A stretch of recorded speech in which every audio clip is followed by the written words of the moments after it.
Yeah. All-Pro JAFFos, ball out Pro Bowl, Tony Romo, 40-yard dash, boy, don't be slow-mo. Get on the court, boy, I'm in go. Outside in the sun like Elliot Kobo. I'm running fast, LA de la Cruz. Turn on the JAFFos, get my news. NFL doing good, how I knew. All-Pro JAFFos, the All-Pro, jumps off sports, they speak facts. You talk smack, you get sacked. Come tune in, sit in chat. Sport you like, they speak all that.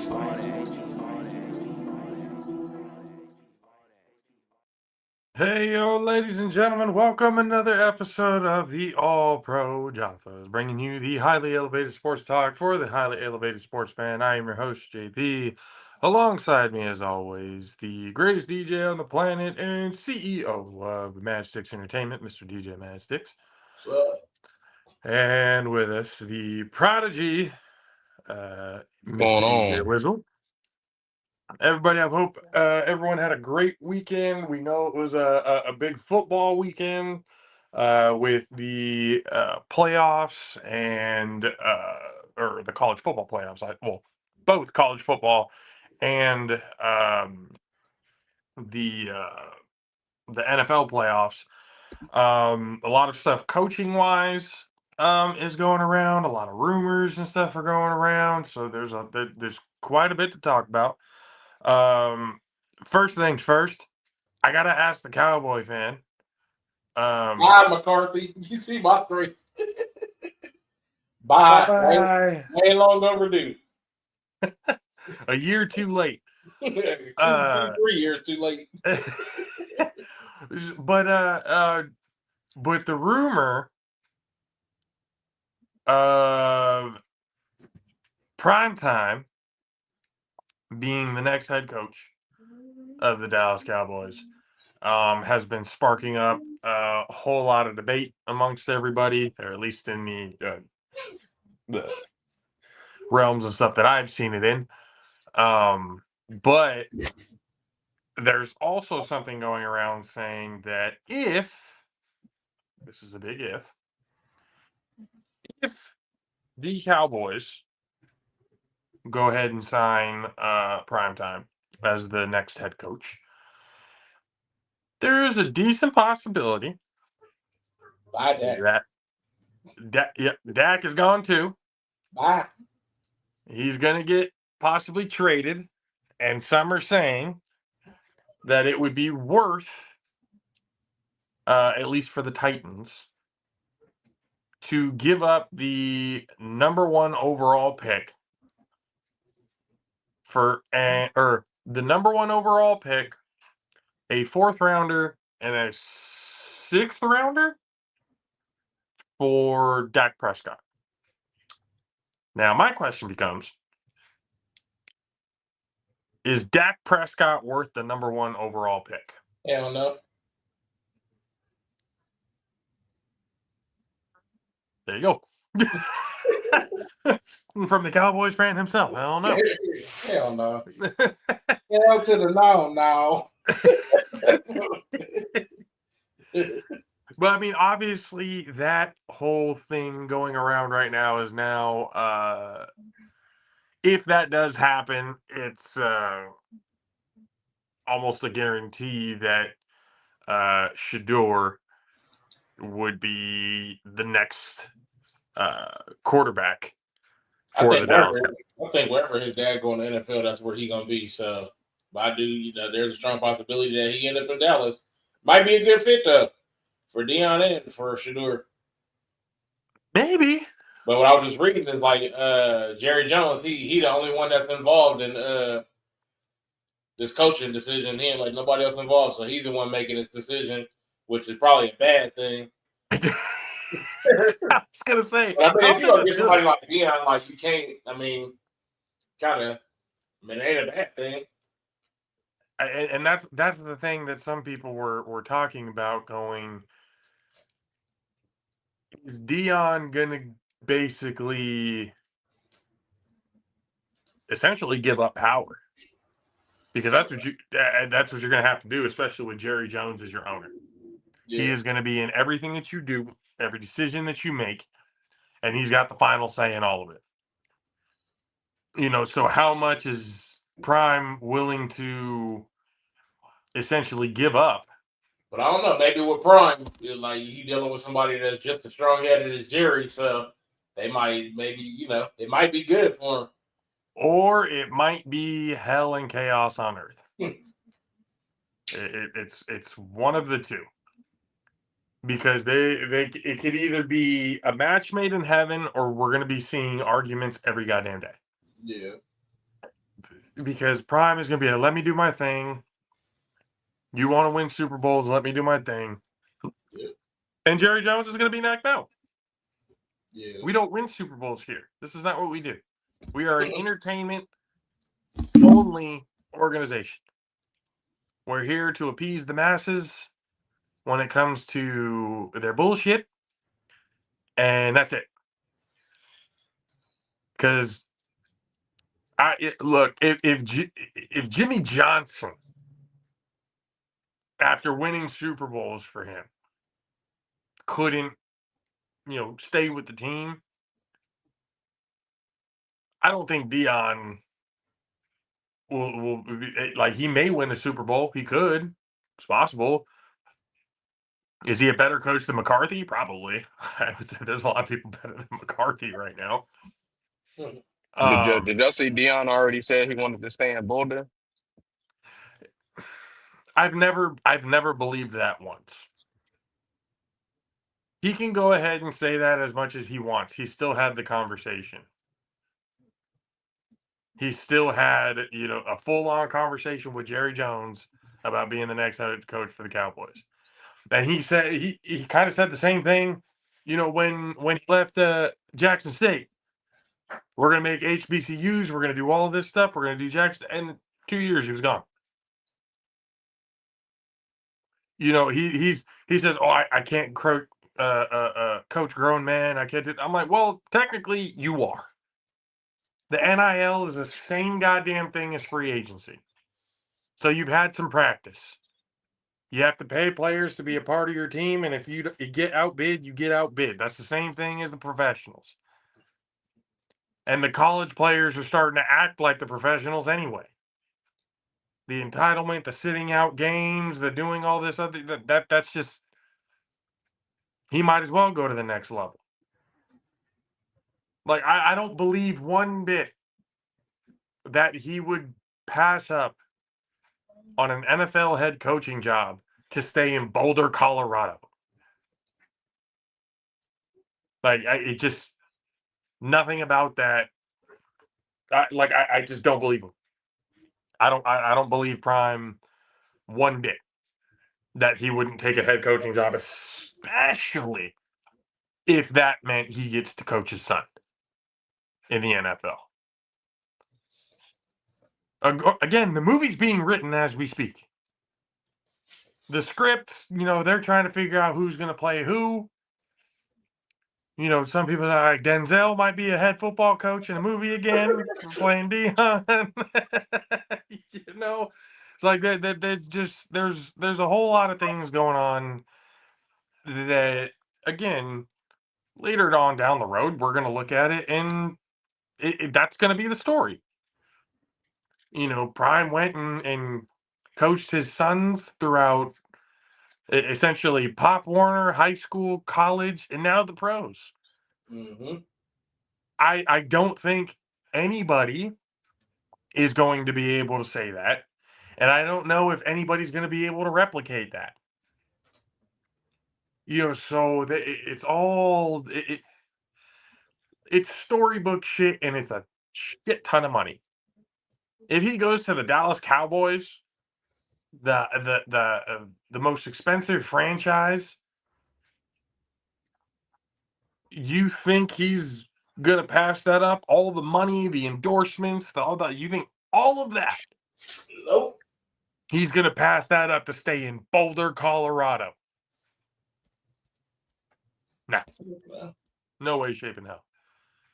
There's no possible way that he's gonna turn that up. Again, especially if he has the opportunity to coach his son.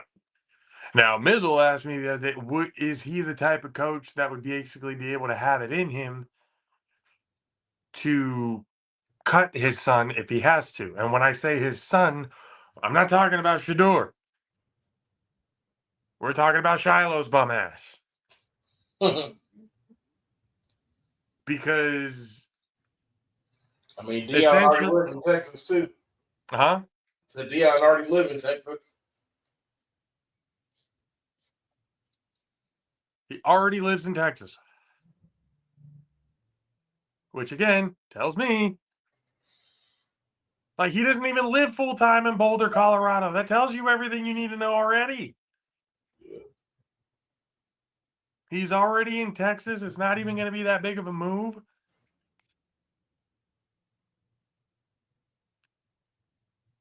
That's out. But yeah, no, I just think Dion will end up a head coach somewhere, whether it's in Dallas, whether it's in Vegas. Basically, they've already come out and say that Shador is not allowed to play for the Cleveland Browns because apparently you can do that. Or the Jets. The two most cursed franchises in all the NFL. They're not allowed to play for. But I think, like, if Dion goes to be a head coach somewhere, he might need to, not just to ensure that Shador's on the team, he may need to ensure that Shiloh even gets drafted.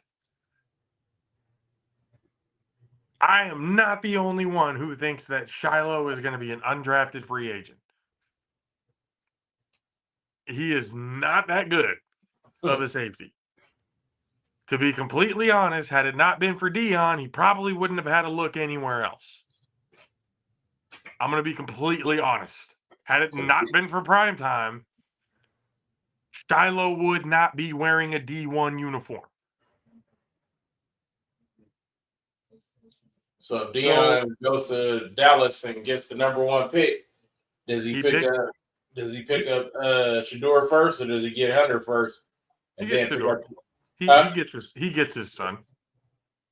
He gets Shador, and then Travis Hunter. He may have to go wait 4 or 5 years for the rookie contract to end, and then go ahead and try and pick him up. Which at that point, Travis Hunter, with the relationship that he has with Prime, I don't doubt that after his rookie contract that he goes and plays for him. I wouldn't doubt that whatsoever. You just have to wait 4 or 5 years, or you can trade for like year 2 or 3, depending on how he's doing. But you get Shador at #1. Whether it's worth it or whether that's needs to happen or not, because I'm also seeing that there are a lot of people who don't think Shador Sanders is a first-round talent.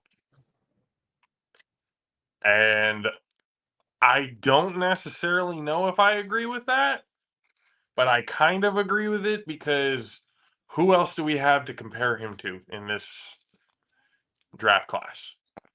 Cam Ward? And who?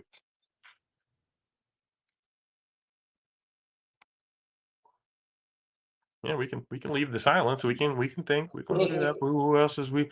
Because the fact is. So here's my question: do y'all think he's better than Cam Ward? I really didn't get a chance to watch Cam Ward play. I know EJ did.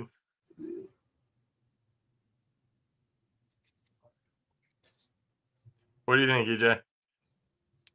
Is Shador better than Cam Ward? Nah, I said this before. That man Cam Ward, like when I was watching the previews during what was that when they had college game day at Berkeley, and they were showing the previews and everything, and he was literally getting like they were saying like he can literally turn nothing into something. He literally did that in the fourth quarter against Cal. I don't think Shador can do that. So nah, I don't think he's better than Cam Ward at all. Okay. And then a lot of people are linking Shador to the Raiders because he has a relationship with Tom Brady. So I don't know if Mizzle wants that to happen, because when I talked to him, he apparently didn't want Prime anywhere near Vegas. He wanted Ben Johnson, if anybody, and then go look for the quarterback. But I mean, according to Mizzle, he would rather have Cam Ward over Shedeur Sanders. But if they get Dion, where Shedor's going. Yeah. So I don't know.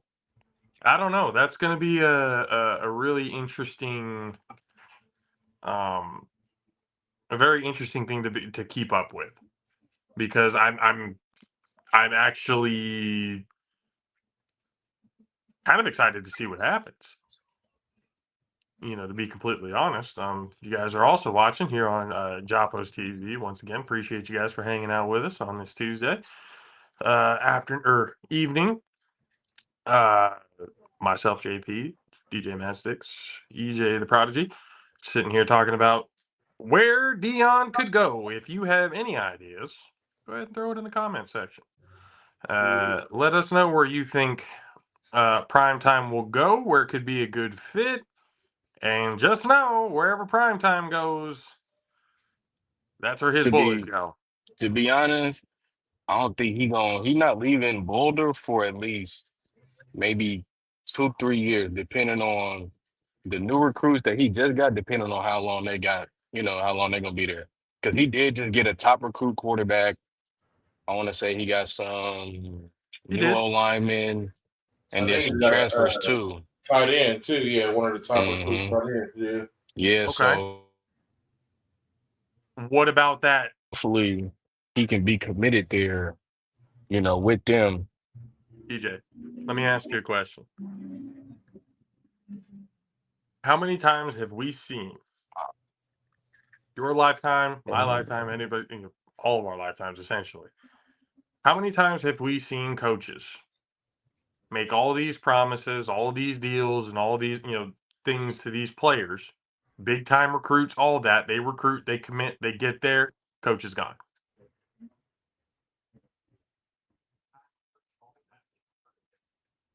That happens all the time.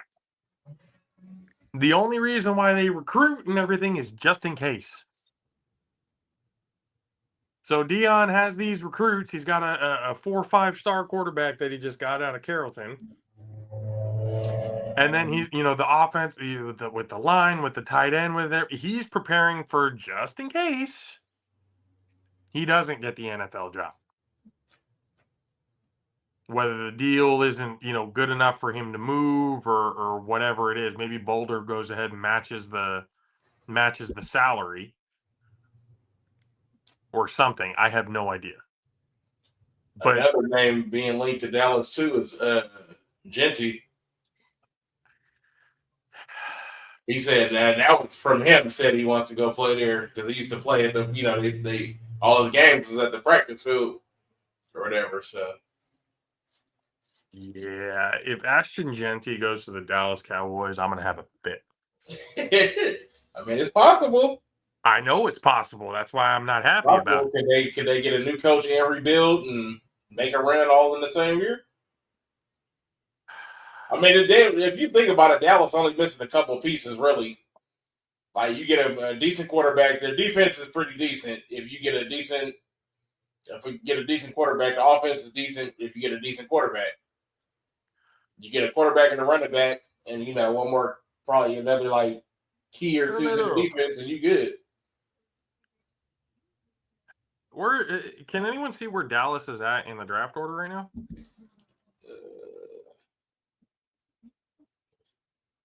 Because either way, whether it be to get Genty or Shedeur, they're going to have to trade up.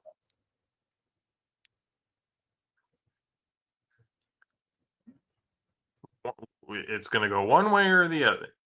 You're either going to get your quarterback or you're going to get your running back. Dallas got the 12th pick. You know how much they're going to have to give up to get to that? Yeah, they got 12, 44, 76, 148, 168.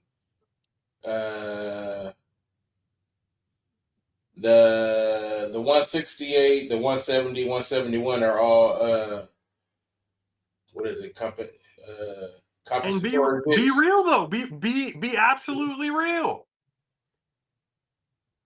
Is Jerry Jones willing to do that? Mm-hmm. Is Jerry Jones willing to trade up from 12 to top 5? Hey, you get to make that trade with Tennessee if you can somehow pull that trade off with Tennessee. If he makes that trade with Tennessee, Tennessee deserves to be booted out of the NFL. That would be the dumbest fucking decision Tennessee has made. Yeah. Because again, you're getting essentially just Dak Prescott out of the deal. You're not getting anything. You're getting Dak Prescott, a 4th and a 5th. That's nothing. For the number one overall pick, that ain't shit. But you never know. That could be like better in somebody else's scheme. I mean, he just ain't good in Dallas.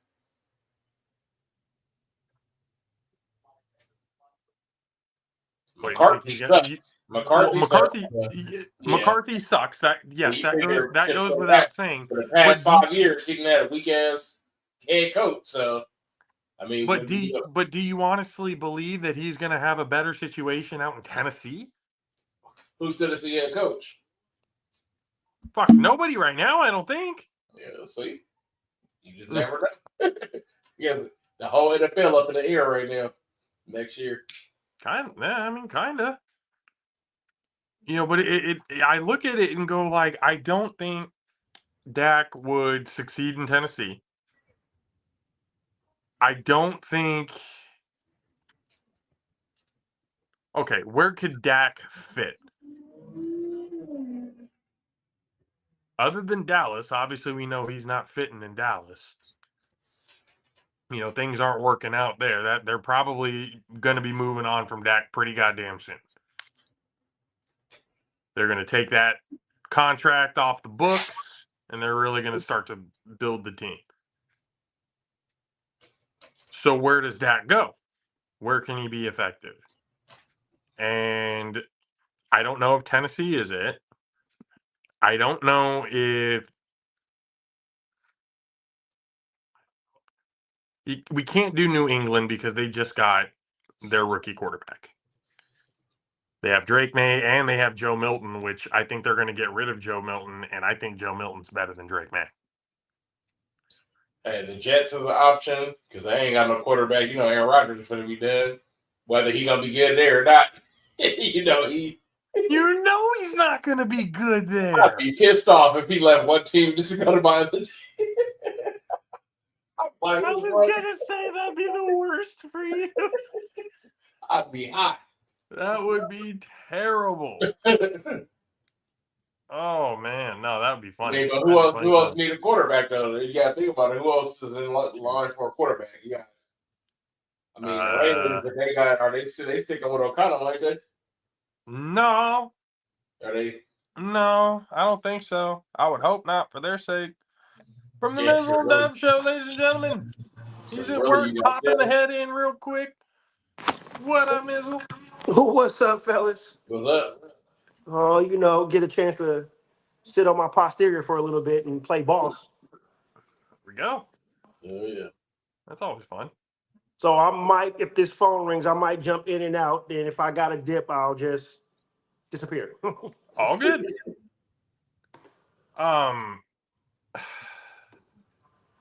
Yeah, I don't know. Yeah, you got to think of who all need a quarterback and see where he gonna fit. Would you take a Mizzle? No, who are we talking about? Dakota. Dakota? Yeah. I mean, it's an upgrade from what you have, but are you willing to take him? I mean, he would have to come down on his salary tremendously. And we know that's not going to happen. And that would be what, at least 5 to 10 mil knocked off? Given that he has not been playing very well and not a full season, he's going to have to take a friendly discount. Gonna have to. He's talking about 20 mil off. I wouldn't say 20 mil. I mean, he's still a quarterback. He's going to get quarterback money, but he ain't going to get what he thinks he deserves. No. Anywhere, really, to be completely honest. Yeah. I Um, mean, his best bet is staying with Dallas. Jerry will pay him. I don't think Jerry gonna keep him. Or we don't know if the new coach is going to want him as well, too. You know, coaches always want their own quarterback, yep, their own yep, GM. They want their own everything. So Dak might be out. yep. That may be the case because we already know Jerry's. I mean, Jerry didn't really want to pay him either. No. Let's be real. No. You know, all good, Dad. Take your time. Take care of the moms. Get in Hey, here when you how can. about you do what I just did? Just jump in. We don't need an announcement.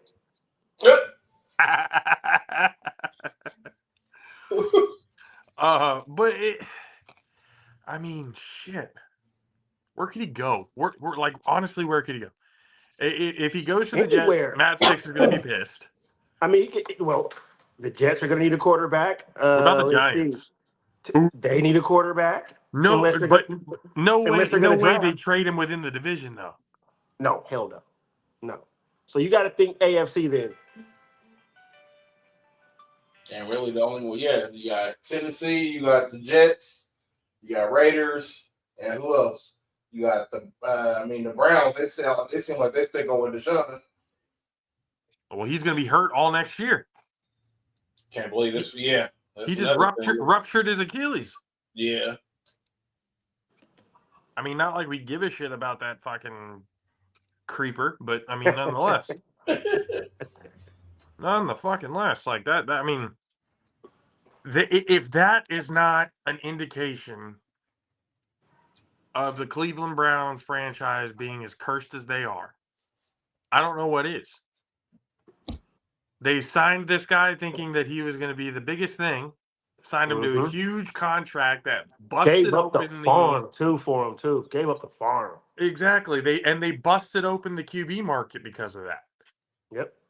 And he has done shit. So he ain't really Since he's been in played since Cleveland. then. Say what? I say he ain't really played since then, but a couple. I don't know. Steelers may stick with Russ. As much as I think they may need to move on from Russ, I think Steelers are going to stick with that. I don't know. There was something. I don't think Tomlin didn't speak too highly of him the other day. So I don't know. There was something. I didn't get a chance to watch the story, but it doesn't sound like Tomlin spoke too highly of Russ the other day. I mean, could Russ already be getting on the nerves of Mike Tomlin? Is the corniness too much for Mike Tomlin? It might be. Good God. But then again, think Mike Tomlin gonna be there next year? I was just about to ask, like, there may be a possibility. Mike Tomlin to the Cowboys to take over the Cowboys if Deion don't? You would hope so. You would definitely hope that would be the case. But I don't know. I don't know if Tomlin to the Cowboys. I don't think Pittsburgh, regardless of how loud the Yinzers are out there in Pittsburgh, I don't think they should get rid of Tomlin. I don't think Tomlin has done anything to be let go. No. They've been giving him a shitty roster every fucking year. Yep. Since that Super Bowl. Yep. And he's still getting winning seasons and playoff appearances. Left and right. Now, with the roster that he has, are you going to win playoff games? Fuck no, you're not. Absolutely not. But Russ only signed a one. I mean, well, then if that's the case and Tomlin's already kind of over it, then yeah, Russ ain't coming back. But then at that point, do you think they're sold on Justin Fields? Hell, who has the longer contract? Fields, right? I think Fields does. And then Tomlin being under contract until 2020. Yeah, I mean, he's under contract, but that doesn't mean they can't fire him or get rid of him. Well, I don't think they're sold on Fields because the moment that Russell Wilson got healthy, he went right to the starting lineup. So That tells you that there. Even though Fields wasn't doing anything bad to lose his position, let's be real. No. They had a winning record when Russ took over. Yeah. So That is they, true. they got a nice situation to go with Well, that's going on. who was getting paid more, Russ or Fields? Denver is still playing Russ's contract.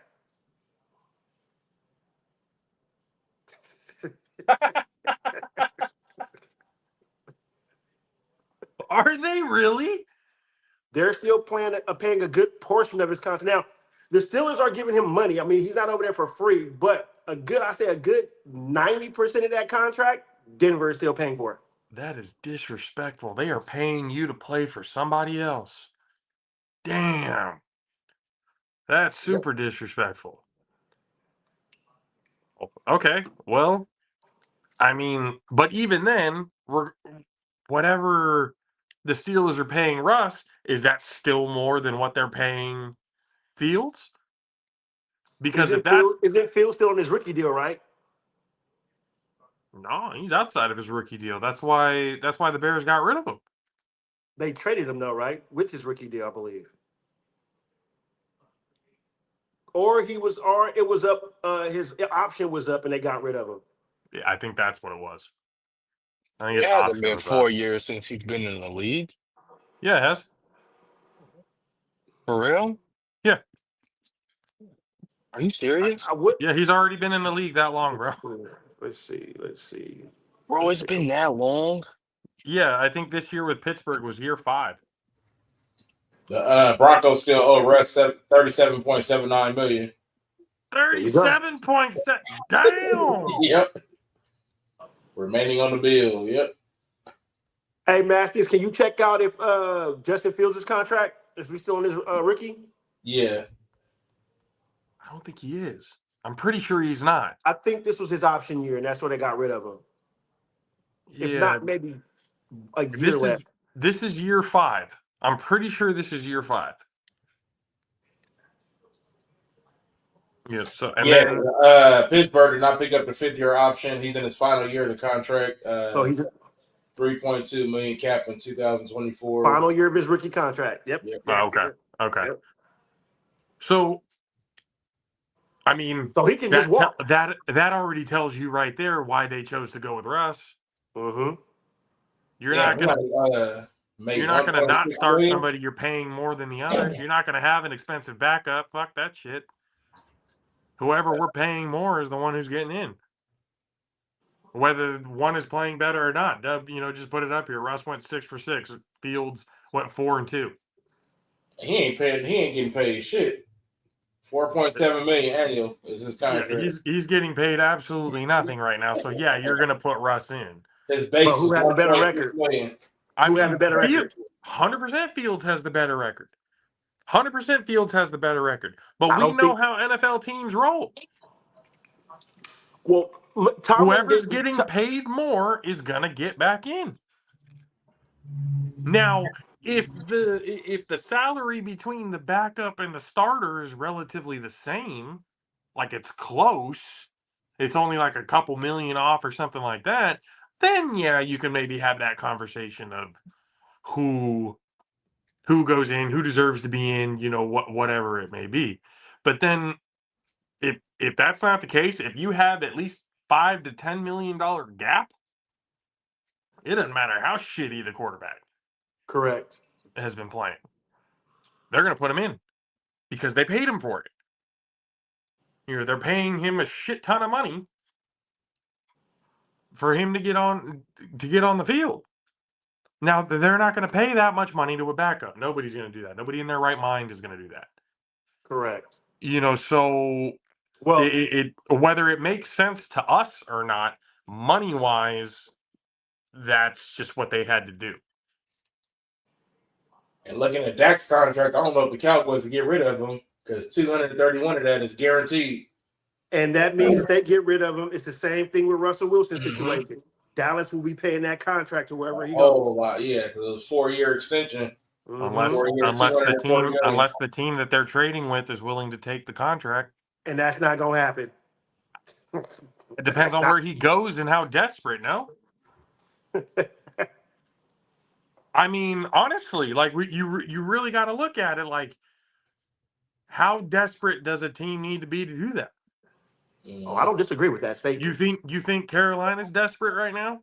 No, I think Bryce Young proved that he can play football towards the end of the year. I think they're gonna stick with him.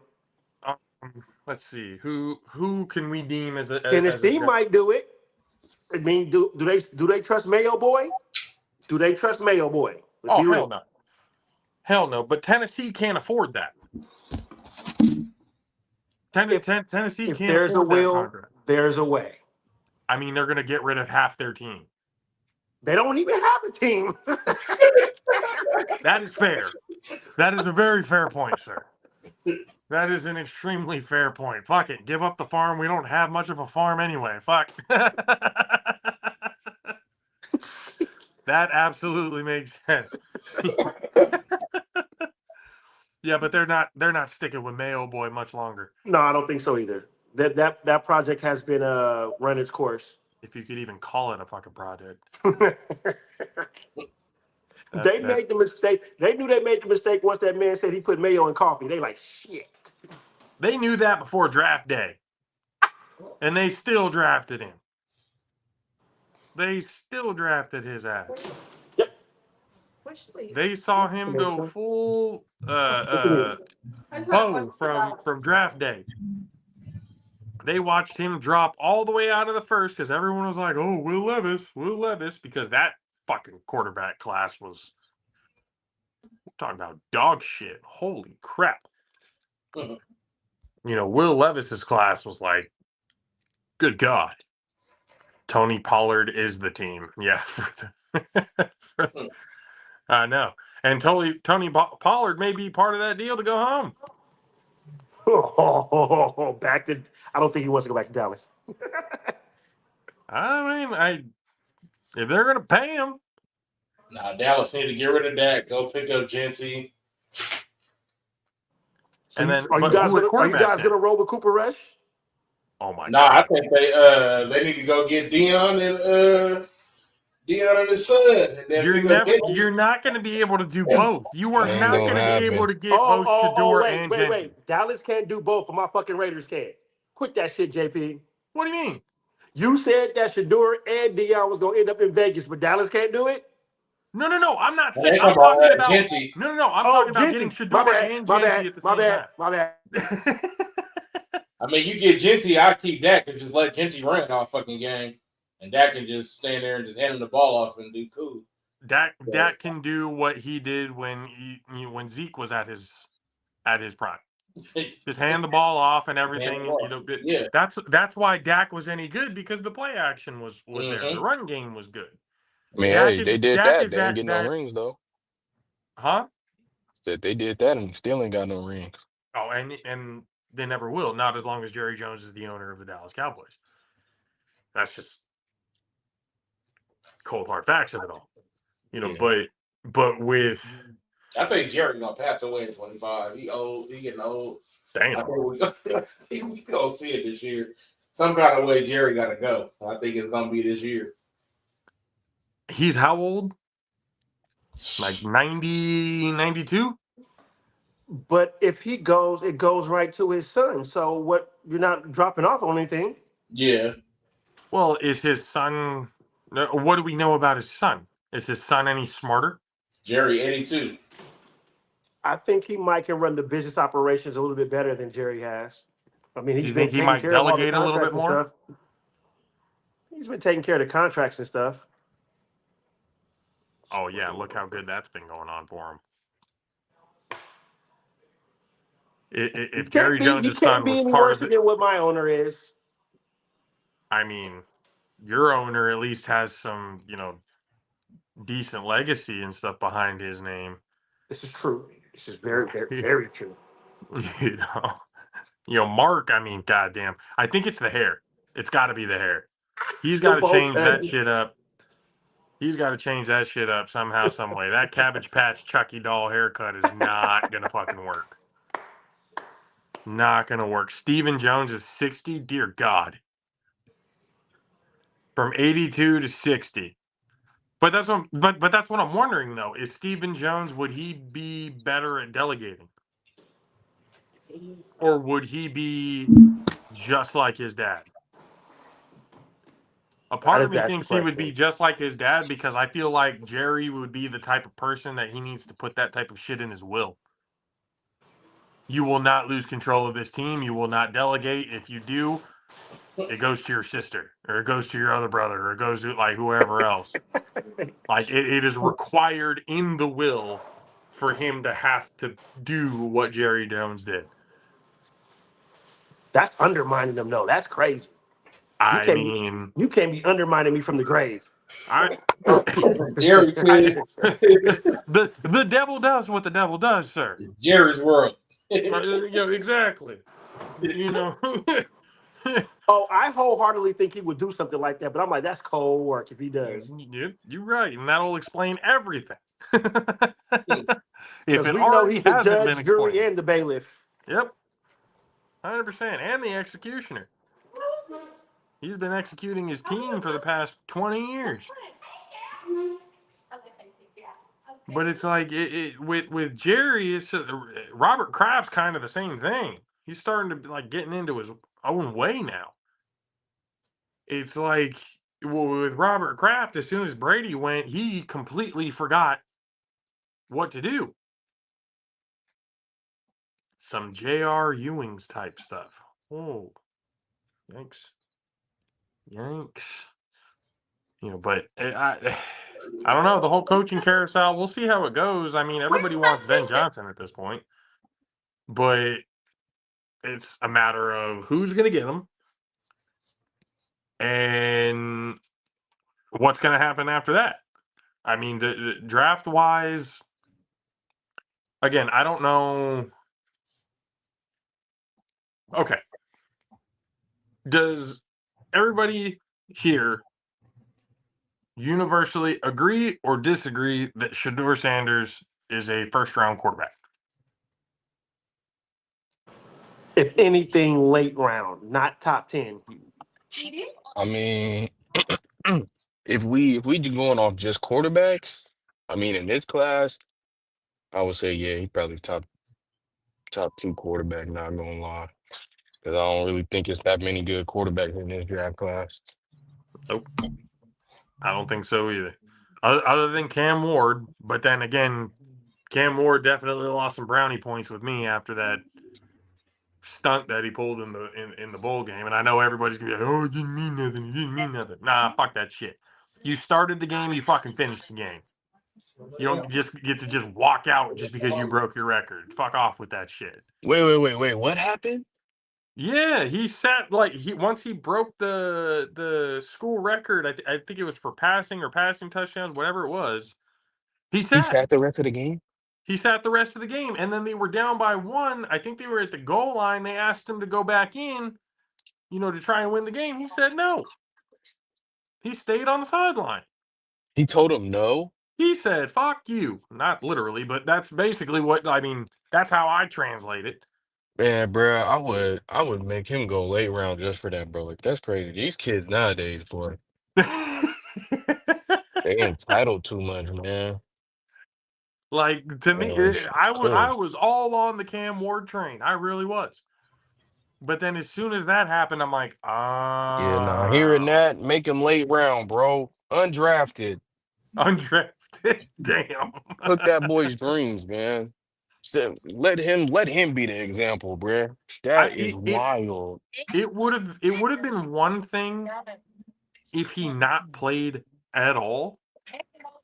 From the beginning, he just chose to sit out because of the draft. I mean, players do that shit, especially Yeah. in meaningless Mm-hmm. bowl games and stuff like that. Just completely sit out of the game. I wouldn't have Mm-hmm. necessarily had a problem with that. Yeah.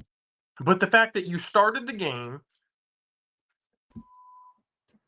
used your teammates to get your record, And and then then didn't want to bailed on help them when you were him done get with them. oh boy. Yeah, bro. You Yeah, used your bro. team to get the record and then shit on them when they needed you the most.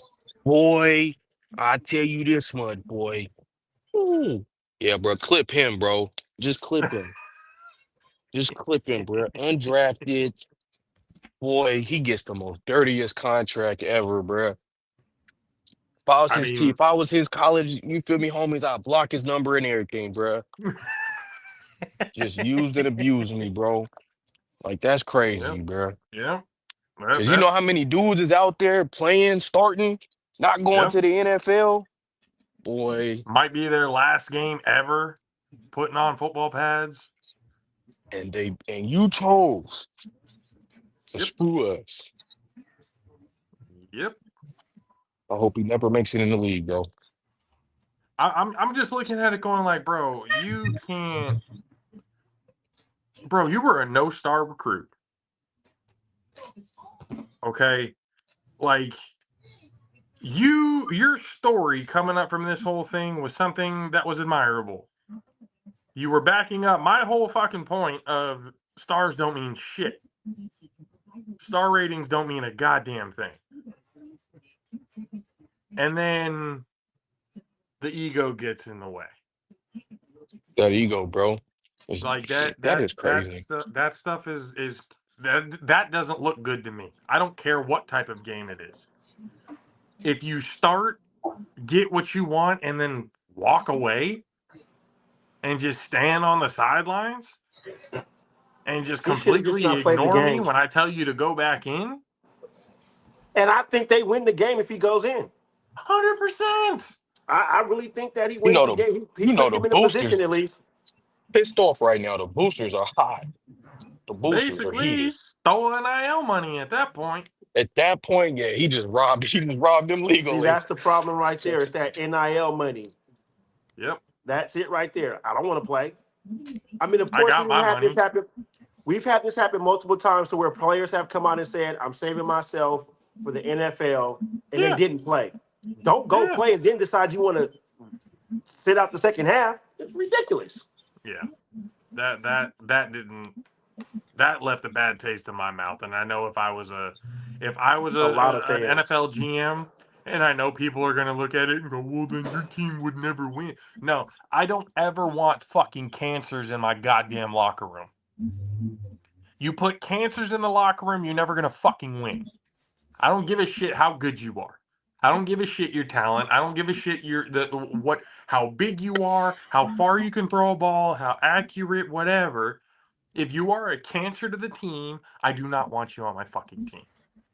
You're nothing but a distraction and a negative one at that. I don't give a fuck how good you are. You're not going to last this long in the league anyway. Everybody's good in the league. You think you're better because you were decent in college? Nah. There's always another you lurking around the corner. I would rather wait another year and have mediocrity on my team, but everybody bought in, than to have a cancer player like that. Ever. That type of shit, like, again, I would rather be the worst team in the league than to have those type of players on my team. Because if you really notice, the players who have the biggest egos, they don't really want to do shit, talk all the shit in the world and everything, those are usually the fucking bums. Those are usually the ones that don't last very long in the league. They're there for a cup of coffee and then they're walking away, and then I for the need this rest of their person to take life, their break. yeah, they're there, they get their money and everything, and then they tell people, for the rest of their life, oh yeah, I played in the league. You did? How good were you? And then you already know the argument's going to be, well, somebody else fucked me over. That team fucked me over. That coach, they didn't give me the right opportunity. They didn't do this. They didn't do that. It's always somebody else's fault. It's always somebody else's fault in those situations. It's never their fault. Hello, Dub. How are you, sir? I'm just watching the Dallas Mavericks get their ass kicked by the Nuggets, 82-54. Other than that, I was going to mention that once JP got finished his sentence, but yeah. It's a molestation going on right that now. is some huge Jesus. molestation going on in Big D. Absolutely. Is it that or necrophilia? Which one's happening? A mixture of both. Yeah, that sounds about right. Yep. For those of you who don't know what necrophilia means, go look it up. And then come back and put in the comment section a bunch of laughing faces because you know that shit's about to be funny. But I just want to see if the Joker is messing around. But Dub, when it comes to like that for like the Cam Ward situation, would you as a GM, after seeing what he did in that bowl game and stuff, would you take a chance on him? But yeah. Would I take a flyer on him? No, because your character just told me who you are as a human being. Okay, talent is one thing. Yep. Okay, we can evaluate and harness your craft, but you mean to tell me after you set your own personal record, dude? Do we forget you were at Washington State? And unless you live on the West Coast, nobody knows that's in Pullman, Washington. Because when you think of the state of Washington, you don't think of the Washington State Cougars. You think of the Washington Huskies. Mm-hmm. Even though the Cougars have put out some very good players, Klay Thompson being one of them. Yeah, but that's basketball, though. We're talking football. I know, but I mean, when you think college football in Washington, The best thing to come out of Washington State recently has been fucking Uncle Rico. You're not wrong on that, but it's almost like, unfortunately. Wow, Zelly, you did not know that? Wow. I didn't. Legal weed. Oh, Zelly. But no, and it's a case of, unfortunately, the head case outweighs the talent. It's like, yes, you're talented, but do I want to deal with the head case? Do I want to deal with the headache? And a lot of times you're like, no, I don't. Like, when you're putting your draft board together, I'm sure there's red flags everywhere. It's okay, he does this. Okay, cons are this. And if I'm but what's coachable is what they're really looking for. That too. Can I coach you? Can I get the best of you? But again, if I need you to go to war with the other 22 on the field, with the other 11 on offense or defense or whatever side of the ball you play on, can I rely on you? Are you dependable? Can I ride or die with you? And again, I guarantee you, if he would have done that in the college football playoff, his draft stock would have plummeted. Oh, I don't. I mean, first of all, I don't think he's that stupid where he would have done that in the playoff. Well, as Forrest Gump said, "Stupid is as stupid does." That's also true. But I mean, I would hope he would not. I would like to believe that he would be smarter than that. But but as Mizzle pointed out, in this day of NIL, it's like, well, you know what? Talking about Cam Ward, Zelly. About Cam Ward. Cam Ward, the former quarterback from the University of Miami Hurricanes, who now just took my former Georgia Bulldog, Carson Beck. And I will give Carson Beck credit. He decided to go back to college because he needs another year of college football to polish himself, because he would have not been ready for the NFL this year at all. He went to Miami for his girlfriend. Man. And that's a fact. He got told he was going to be a 4th rounder at best, and said, "You know what? I'm going to go join my girlfriend in Miami." Dang, that's really what happened? Yeah. Wow. He signed pretty much immediately, like before it was legal, type of thing. Yeah. Like they tampered the fuck out of that, but I mean, it was legal tampering because he gets to sleep with her every night. What? Yes. Yeah, so, but baby, shake that body, baby, do that conga all night. but it's just with Carson. See, that's another thing about this. Carson Beck was considered by a lot a top 5 quarterback this year. And then he decided to be in a giving mood for a good stretch of games. Like I said, my beloved Bulldogs were the luckiest 11-3 team in college football because they should have lost to Georgia Tech. That took 8 overtimes for them to actually beat them. Zelly, you are stupid. Yeah, you're crazy, Zell. You're insane, Zelly. Wow. But, I mean, it's like I said, this year's quarterback class is really not all that sexy looking. It's not. Cheeks. Well, Booty cheeks. That's one way to put it, absolutely. Yes. Not good. Not good. It might be slightly better than the Kenny Pickett draft class. Oh, good Lord. That was horrible. You hear me? Oh. God, that class. Slightly better. No. Slightly better. This Not by draft much. class is slightly better than that. Because I don't know why he's doing it, but Quinn Ewers, again, it doesn't matter to me fucking anyway. He's out. He decided, oh yeah, I'm going to go to the draft.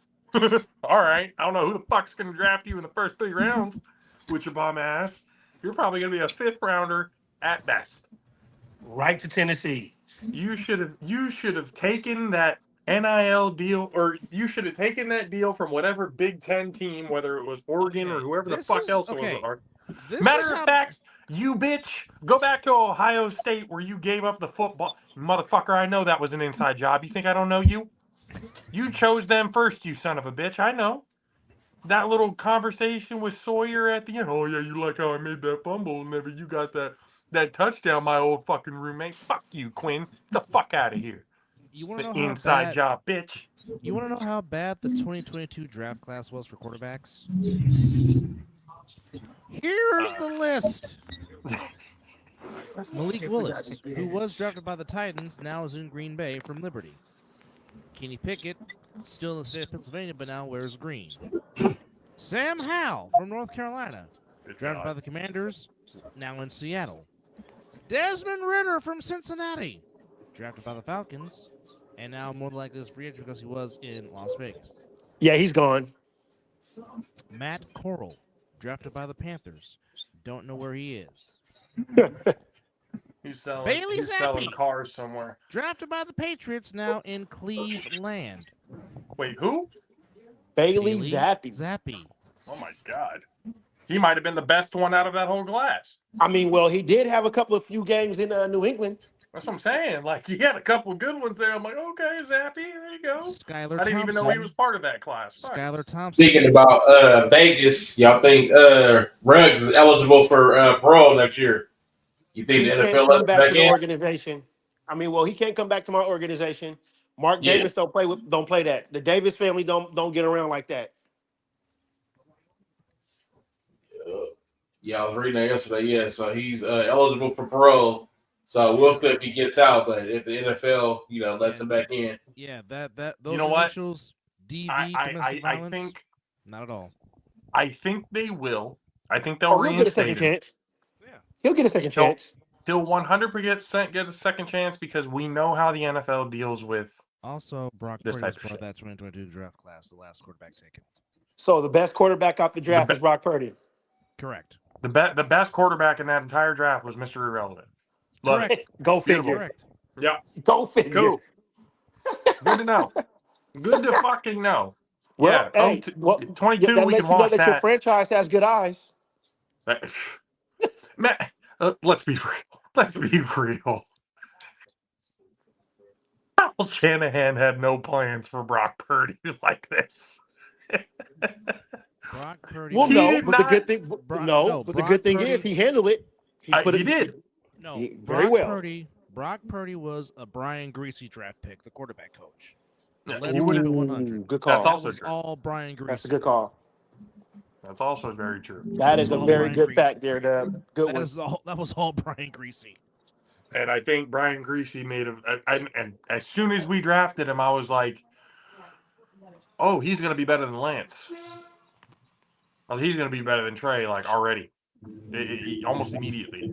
I knew he was going to be better than Trey. Well, he came from a better pro style than Trey Lance. I can tell you that. He had more experience and stuff too. I know. I got to see him in the Big 12 against Texas for 4 years. If only Brock had Trey's arm. You know what? I'm just talking about. I'm talking about as far as just throwing the ball deep. That's what I mean. Sure. But that's all I'm strictly saying. Out of all of the things, Yeah. that like if you're comparing, Trey Lance to Brock Purdy, that's the only thing that Trey has on him is the arm strength and height. If Brock Purdy had Trey Lance's height and arm, Brock wouldn't be running around in circles. I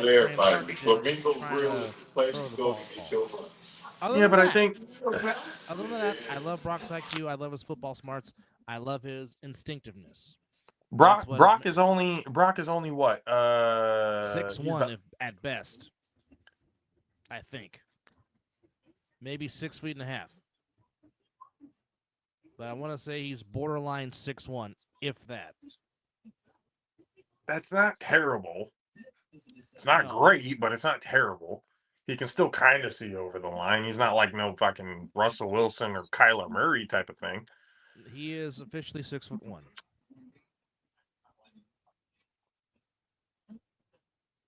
Really? Yeah, 6'1's not terrible. Really? Kermit the Frog is only 6'2"?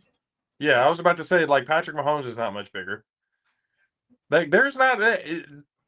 you would think there are more quarterbacks that are like 6'4", 6'5", and above. There's actually not. And his brother, Chupa, 6'3", that plays for the Wolfpack of Nevada in Reno. So, like, that's one of those things that's kind of like... AKA, if you're above 6 feet... Preston Purdy. If you're above 6 feet, and San Jose State missed out on that one. And the only reason why they missed out on it is because they had a coaching change. Well, he originally committed to play for Florida State before going to Nebraska, before going to Nevada. No, I know, but he had a visit to San Jose State that was really, really promising with Coach Brennan and everybody else there. But then as soon as Coach Brennan went off to as soon as they went to Arizona and stuff, that changed. But yeah, Purdy was really looking at San Jose State really hard up until the coaching change. So that's what I'm saying. They kind of missed out on that, but we've still yet to kind of see what the younger brother is fully made of. Definitely need to watch his Arizona high school film then. Queen Creek, Arizona, Perry High School. Interesting. It was a DUI resulting in death. Yeah, I mean, again, with Ruggs,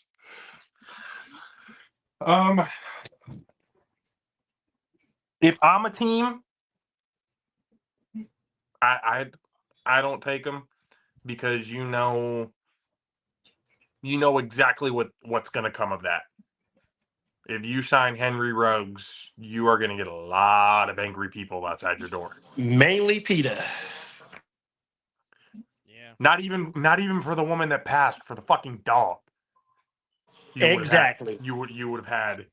Just think, I would Vick hope 2.0. people would be there for both, but yeah, understood. Like that's they need to look Ruggs, and we talked about it. We talked about it on this show. All the talent in the world, even Matchsticks, like to go and do something stupid. Mm-hmm. You got all the promise, all the talent, all the money in the world.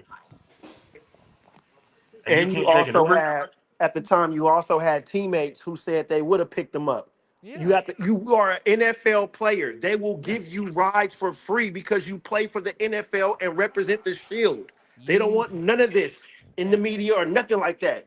Derek Carr says, call me no matter what time of the night it is. I will get up and come get you. And not to mention, every rookie goes through the rookie symposium. Before you even go to training camp, before you even go to OTAs, there is a mandatory symposium that they go to that tells you all this stuff.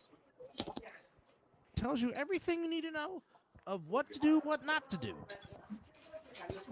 And all to impress his girl. Yeah. Which they were having an argument in the car. You're going over 100 miles an hour while having an argument at the same time. Yeah, that's real smart. And you're drunk. Yeah. Who just got arrested? Somebody on the Raiders got a DUI just now, too? Oh, yeah. Some guy was in Snowden. Yeah. Yeah. Wait. And you got to see the picture of his car. Yeah. He was in a medium. Yes. Oh, my God. Asleep in the medium. In the median. I don't understand this shit. See, this is why I said going to Vegas was a bad idea. Didn't we talk about that, Matt Six? Mm-hmm. All of our shows we talked about that. we talked about how, man, you put a team in Vegas, you're gonna have so many fucking problems. You are gonna have so many whether it's with just the Raiders or with other teams coming into Vegas, shit, because nothing great happens in Vegas. Zelly, it's not a Raider issue because you have to understand. Back in the days when they were winning, Kenny Stabler would stay out all night. John Matuzak would party all night. But they would still go out there and dominate and win because they were just that damn good. So it's not a team thing. But Jake the Snake used to smoke cigarettes on the sideline. What are we talking about? Here's the issue. Because the NFL, mainly the owners, did not want the Raiders back in Los Angeles because the Raiders still own. When Al said, "I still own LA," he owns lying. Fucking LA. Yeah, even to this day. To this day. Yeah. Even if you watch the 30 for 30 he did with Ice Cube, God damn it, Zelly. He says Darren Waller couldn't stay on the damn field, which took away from his talent. And then he went to East Rutherford, New Jersey, and then just forgot how to play football. And you Denver Bronco fan, you keep your mouth closed about my team talking about we made him sing country. The East Rutherford Giants did that. Kelsey Plum did that. Kelsey Plum did that.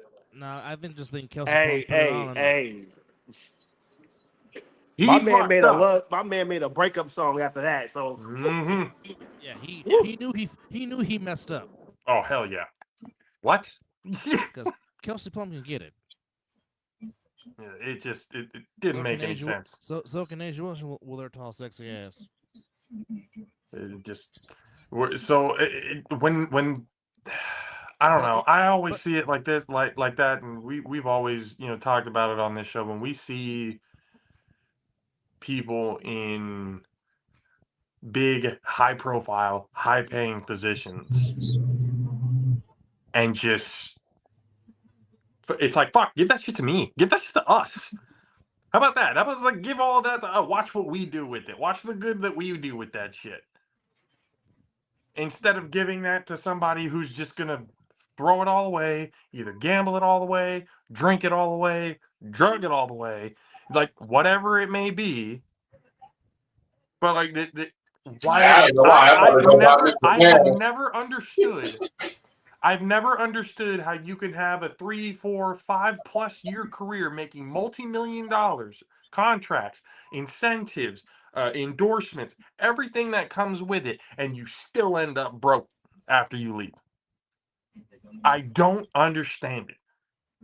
I don't get it. They either go broke or in jail because they killed somebody or a domestic dispute. It's that lifestyle. A lot of people can't handle that lifestyle. It's just party. Same with music. It's just party. Everything's a party. But what is stopping them from making the decision of, I'm not going to go to the party? You got too many people. You got too many influences around you. That's that. Yes, man. Oh yeah, you could do it. You're invincible. Yeah. They've already got big ass fucking egos. It's that baby oil. It's that baby oil. That's what it is. EJ, you stop it right Not now. the baby oil. Stop it. No, it's this because EJ, you have an unhealthy obsession with this baby oil that we need to address. here's the thing. Ain't nothing to talk about. Entourages, having an entourage can get your ass in trouble. Mm-hmm. Okay, which is why I'm very thankful for the little inner circle that I have because they will tell me, "I'm on your side. I love you, but you're fucking wrong." Yeah. Yeah. It just didn't. Because as I always say, if you have an inner circle and you ask a question and you got one person that says no, you better trust that one person and go to that one person and have a talk with that one person and fuck the other 9 that said yes. Fuck the 9, talk to the 1. Yeah. You can always tell who has a good inner circle too, because those are the ones who stay out of trouble. You know, but that's the thing. Like I've never gotten that, like the influence, the peer pressure, getting into, like, I'm not going to sit here and lie and say that I've never been peer pressured into doing anything, but I'm just saying if I had millions of dollars, best believe I'm making a better decision, a better educated decision. No, because if I do that, all of this is gone. No, I'm not going to do something stupid like that. If you have enough horse sense, you can tell if the atmosphere is bad because it will sit in your spirit. Yeah, you can feel it. And it will mess with you until you get out. And it will tell you, like, the atmosphere is not good. Get the fuck out. Go home. That's what Matt 6 and I look Well, at each other and go, all right, it's time to go home. At a party before. I went to my first house party ever. Only one I ever went to. First one. Felt like something wasn't right. Party ended up being shot up. Boy. That's why I don't go everywhere. That's why I don't do house parties like that. I do one house party, and I've been doing this house party for years. I don't do house parties. Yeah, those get in trouble. If I and that's why, like, my mom, hey, Mom, love you. You know everything that we've done now. We've already talked to you about what's happened. But, like, going out, nah. Because we, like, one, I knew the people that was around us. We knew a lot of the dumb shit that a lot of people like to do. And every time we had heard a house party go down, it's not so much as something getting shot up, but a fight happens, you know, the cops show up, you know, it's some sort of fuckery going on that we just didn't want to be a part of. So we just threw the parties at our house. So at least we can control the environment. And when things went bad, we kicked everyone the fuck out. Yeah. Like when shit started to go south, like, nah, y'all got to go now. Mm-hmm. There are rules. As much as y'all think there are no rules, there are rules to this bitch. Yeah. Number 1, respect my fucking house. Exactly. Respect the house. We hide all our parents' alcohol and everything. Oh, hide all that shit upstairs in their room.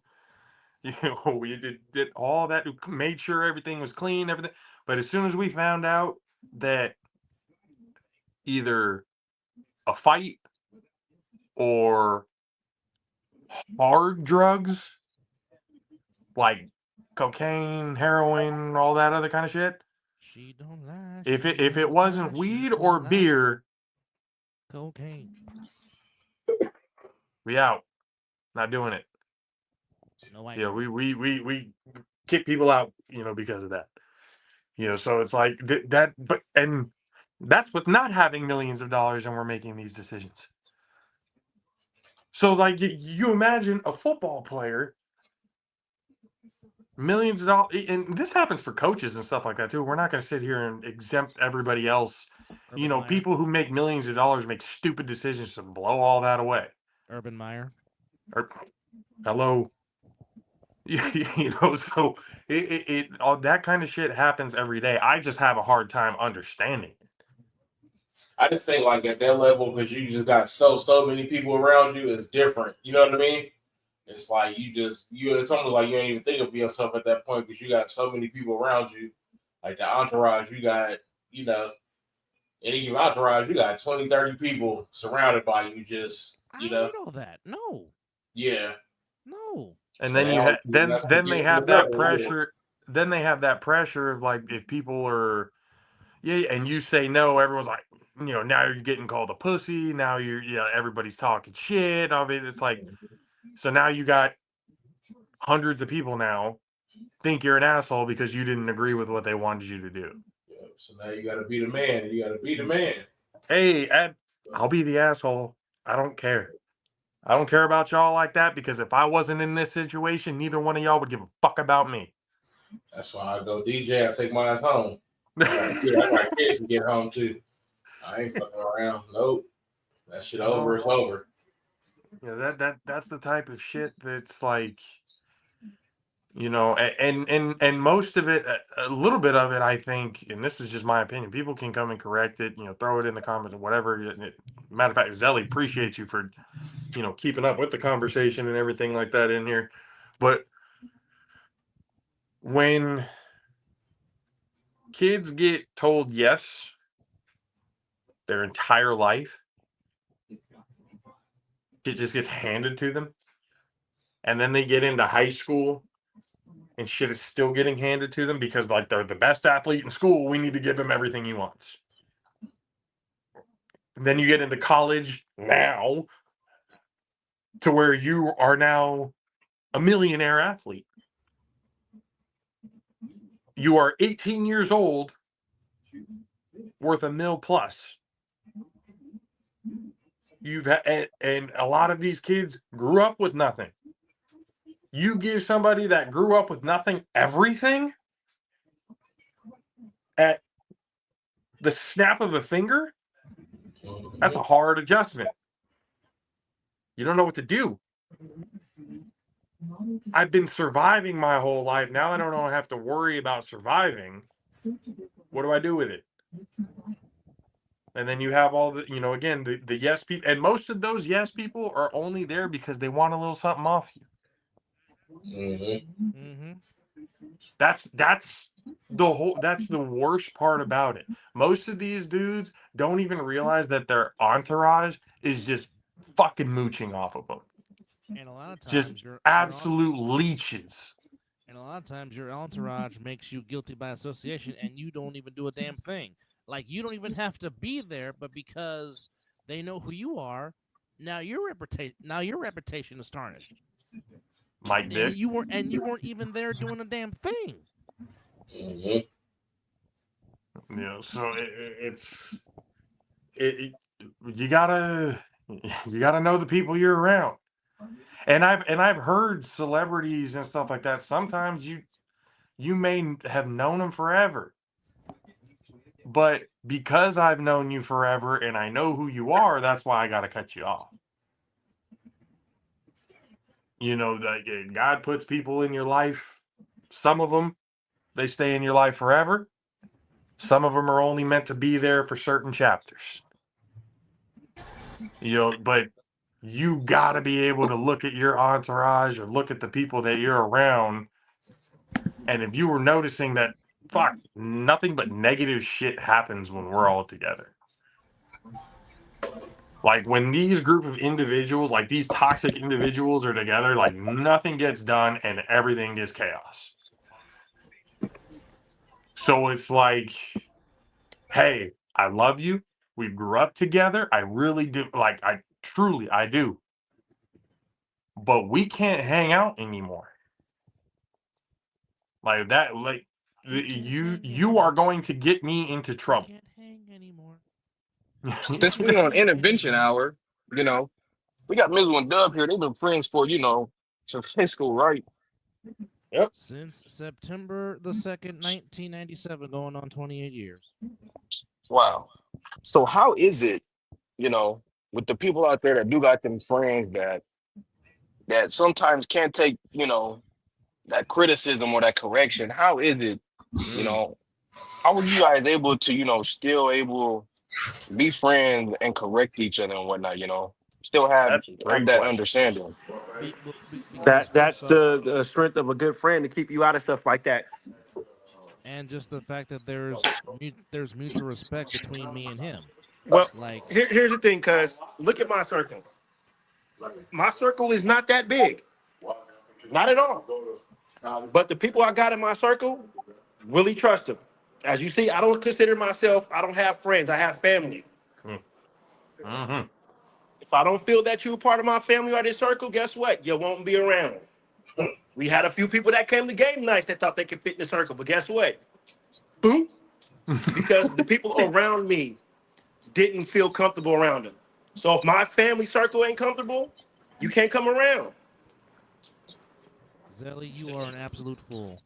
I was just about to say, Zelly, just take a pause for a quick second, Zelly. Zelly has Well, I been got a few of gassing. those, Ellie. They stay in the circle. As you see, one is on the screen right now, light bright. Well, I'd rather be light bright than be the famous Larry Bird quote by Bear Murray. Larry's not white, Larry's clear. Larry's clear. One of the great Bill Murray lines of all time. And you know it wasn't in the script. That's just something he came up with. And I think Bill Murray was really serious about that too. No, Larry's not white, Larry's clear. Which, by the way, happy 65th birthday to the human highlight film, Dominique Wilkins, one of the most forgotten basketball players that really does not get enough credit at all. Oh, one of the greatest dunkers of all time. Ask Larry Bird about Dominique I mean, Wilkins. him and Jordan did put on one hell of a show in the dunk contest. Oh yes, yes. Beauty. One of the all-time games. Now, everybody talks about how, and rightfully so, that Isaiah Thomas should have been on the Dream Team. I kind of feel that way about Dominique. I really do. Simply because, I think it was all those egos in there, Dub. I And agree. you know, I believe Jordan and Zeke probably were still feuding a little bit. Well, Jordan and Isaiah, I understand that, but I'm just saying, how can you leave the human highlight film? Because he was just as up there with Magic and Bird and Jordan. Can you imagine Dominique Wilkins on that team? Not going to disagree with that statement. No, can you imagine? Yes, I can see Magic Johnson running the fast break and throwing an alley-oop and Neek just destroying the rim. Yes, absolutely. We're going to need to bring in another rim. That shit's tilting down. We need to... It would have been Magic feeding Jordan or Neek for dunks all day. And Jordan and Dominique would recreate 1988 in Barcelona. Oh, just fucking poetry in motion. God damn, such a great basketball player. Speaking of Magic, Michael Cooper got his jersey retired last night. Now, see, why did it take that long for him to Yeah. get his jersey retired? I thought he'd been retired. His jersey been retired. Like, I'm like, really, Coop?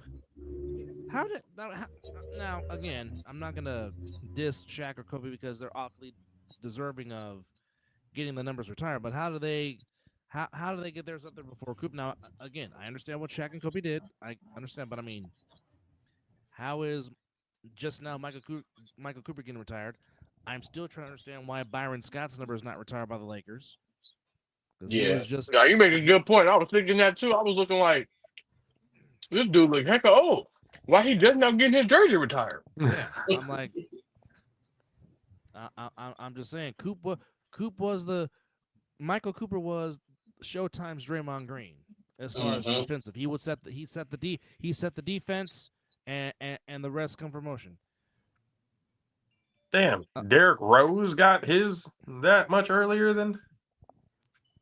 Now his is next year. Yeah, next year. Regardless, though, he's still getting his jersey retired. Yeah, that was pretty early. That was. I'm not gonna lie, Derrick. Now that gets brought up, Derrick, can I ask? What could have been? I understand he was a great player. I remember watching him going, "Holy fuck!" That MVP season was absolutely eye-opening.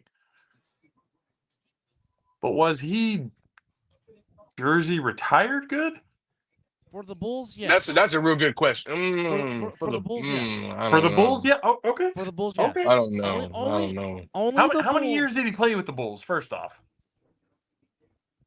Hold that thought. Because if he played less than 10 years with the Bulls, I don't know. I don't know if I'm not saying it like deserving or what. I think It's it's like under 10 years. Definitely think it's under 10 years. because realistically, all he really brought to the Bulls was that MVP season, and then from there it was Derrick Rose played 7 years in Chicago. There you go. There it is. That makes sense. I don't know. Then JP, players that have been on teams for less years and ain't done squat and got their jerseys retired. really, like who? Yeah.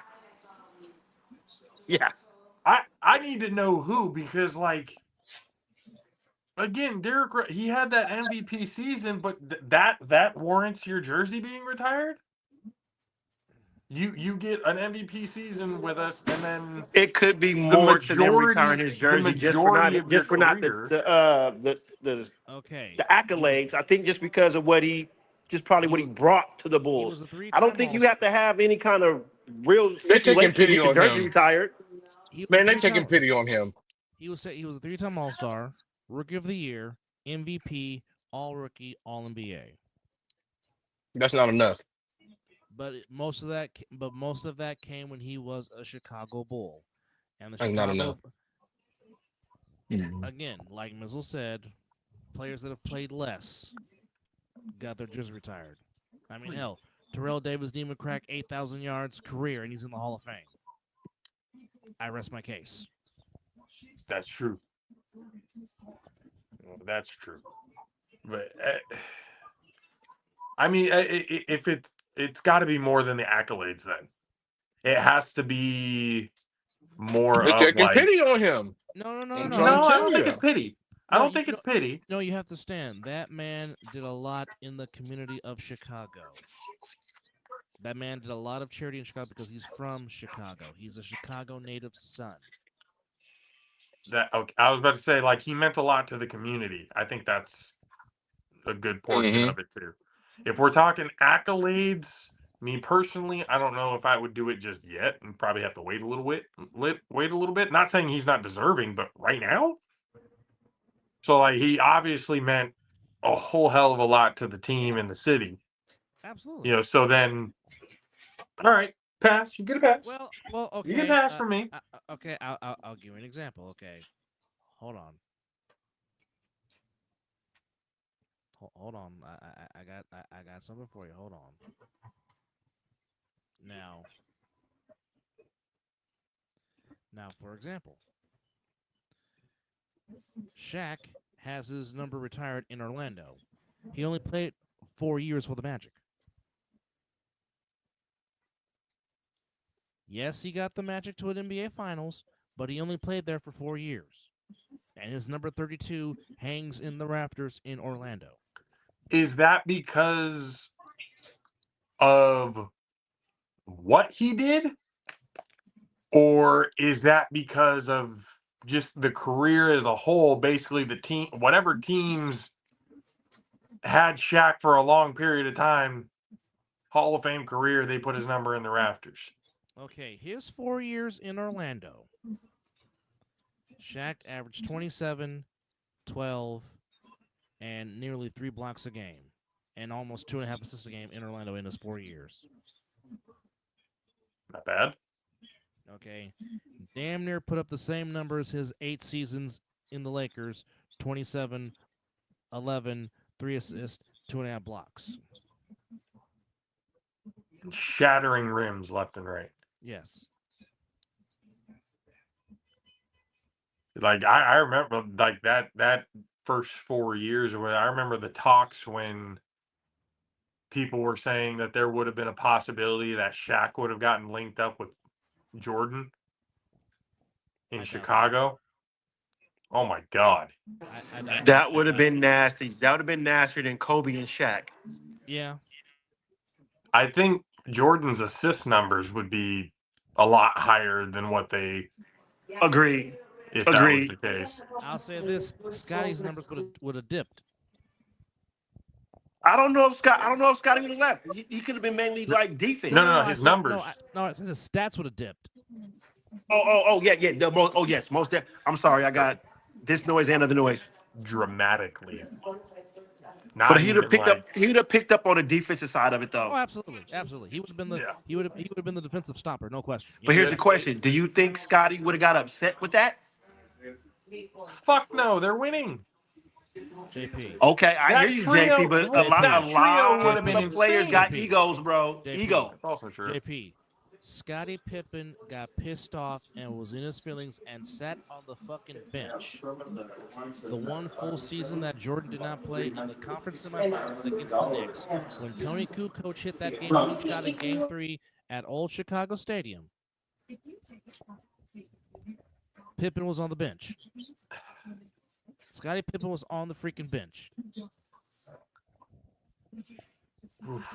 So then it's probably, if Shaq goes to Chicago, Pippen is probably on another team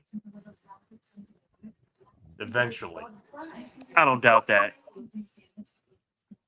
Well, I mean, I never watched The Last Dance, but hell, they were going to trade Scottie Pippen to Toronto for Tracy McGrady, and Jordan said, "Fuck you."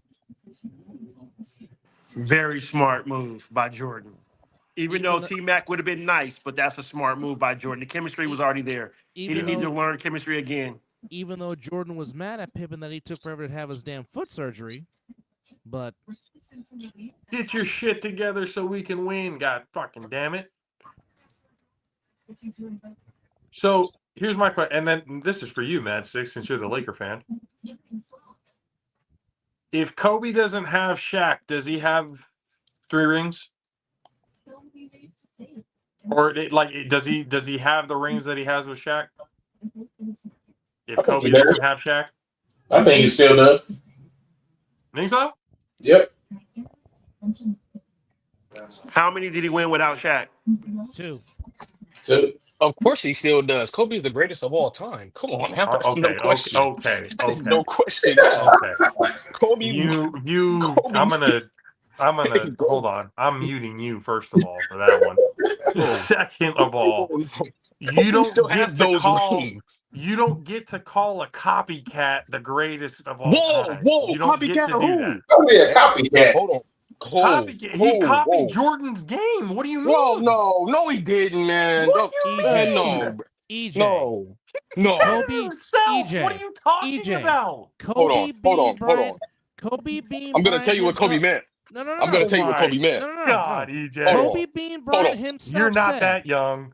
Kobe Bean Bryant himself said, "Everything you see from me is from him." He said that from his own mouth. That's fine. But Kobe put his own spin to everything. Now, Jason Tatum, that's a copycat. You still gonna say that after we just said that the man out his own mouth just said he took everything from his airness? Come on. And what he meant by that is he meant that he got his game from him. Does not mean he's copying literally everything, because Kobe put his own spin to it. Come on now. What? So who did he get the fadeaway from? That's Kobe's fadeaway. Oh boy. You know what? Put yourself on timeout. I've never seen Doug Jordan. I've never seen Doug Jordan do no fadeaway like that. Matter of fact, I never even watched Jordan. You're done. Let's not even talk about it. You're doing this for clickbait. I know you are. EJ. You're doing this for clickbait. Watch Jordan's last All-Star game and how he put the Matrix in a trance with his fadeaway. That's all. Where is this? At 134? Okay, I know where I'm clicking this. Hey, listen. It doesn't matter. Kobe is the greatest to ever grace that court. He is the greatest, but he learned from here's Ernest, who is the greatest. No, definitely not. Okay. I have a problem with that. 6-0 compared to Kobe's rings. I beg to differ. Jordan, you know what it is? I think it's a generational thing. Because like Jordan, like our time was like the great, but like after Jordan, there was Kobe. So that's what those kids grew up to. A lot of them didn't grow up to Jordan like we did, so they don't know. So to them, Shador at the basketball game. Don't let my cousin fool you, Mastix. He know who Jordan is. I'm be honest with you. I never really watched Jordan hoop like that. Like, No shit, you're too young. You're 24. Of course you didn't no, see I'm not. Jordan. I've never even watched highlights or nothing. You know, like, See, who's that's where the Jordan? problem is lying right now. Like, who's Jordan? Like, okay, you know what? I'll tell you who's Kobe Bean is. 5-time NBA champion. What was it? 4 or 5. Kobe Bean Bryant. How many The greatest to losses ever does do he it. have in the finals? Hey, who's your GOAT? 3. 3 losses in Jordan, the finals. 6-0. Okay, how many losses does Jordan have? 0. 6-0.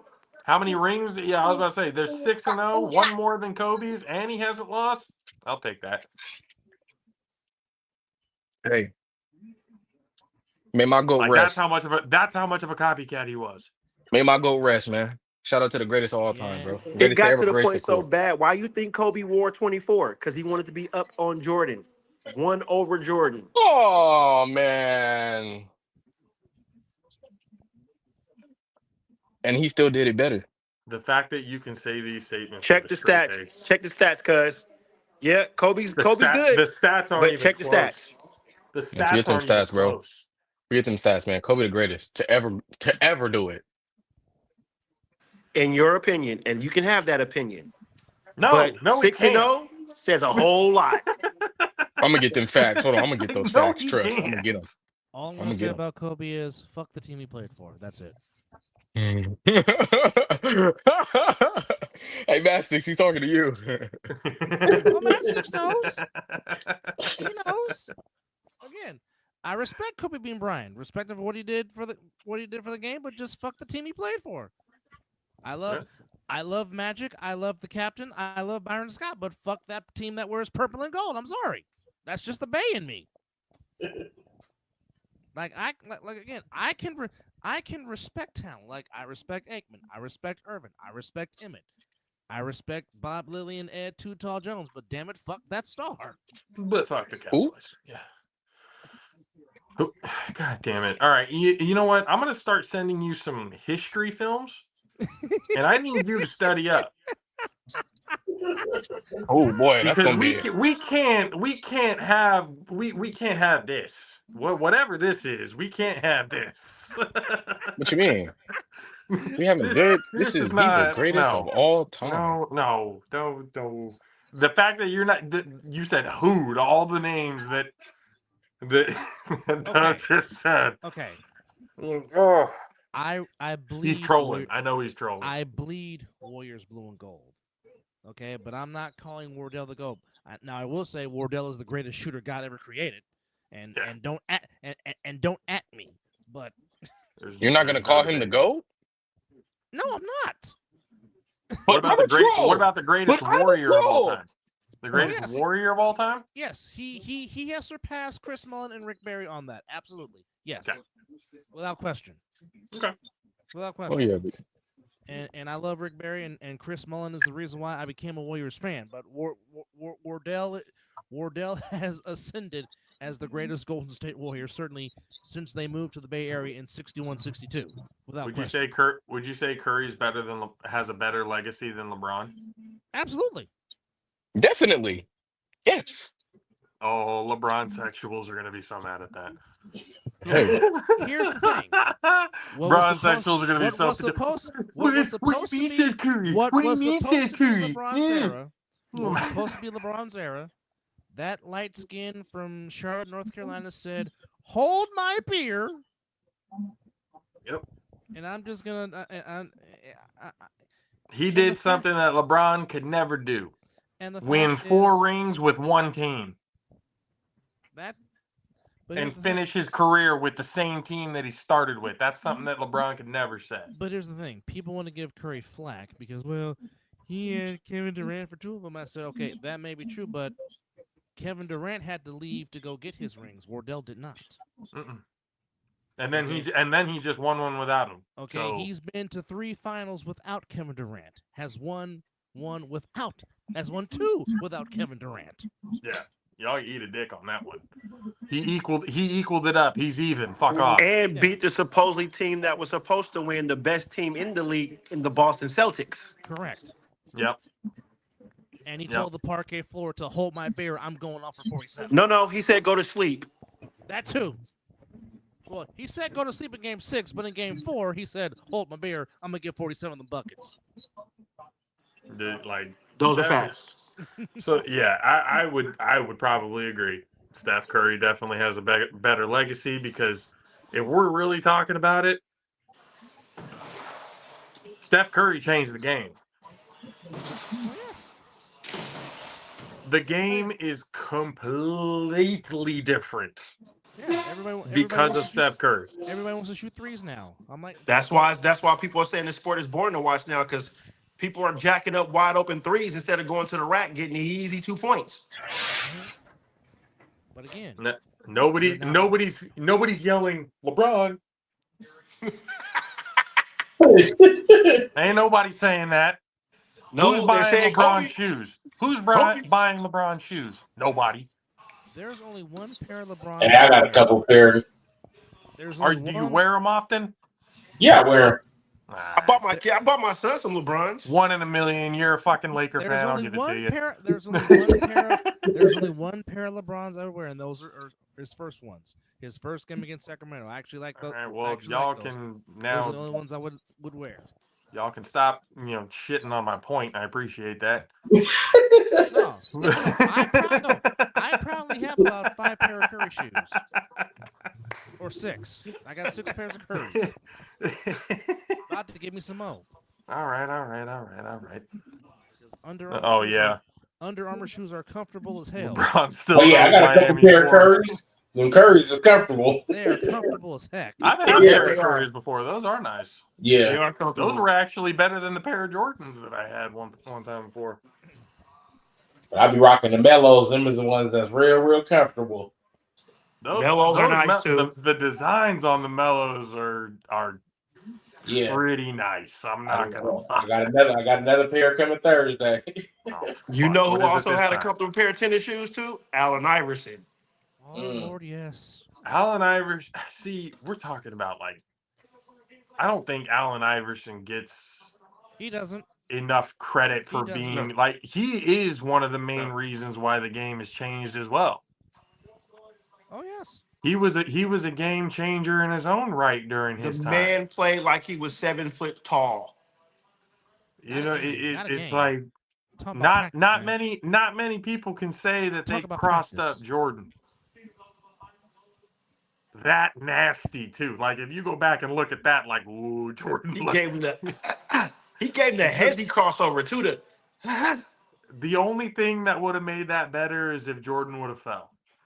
That's the only thing that would have made that better. But the way it went was oh my God, that was the nastiest crossover I've ever seen. That would have pissed him off. Oh, and he probably would have dropped 80 after that. Well, all Jordan did was go down there and do the post up on him and hit the fadeaway. Mm-hmm. That's true. Facts. You're not going to be able to stop this. No. He was already pissed enough about the crossover that he got.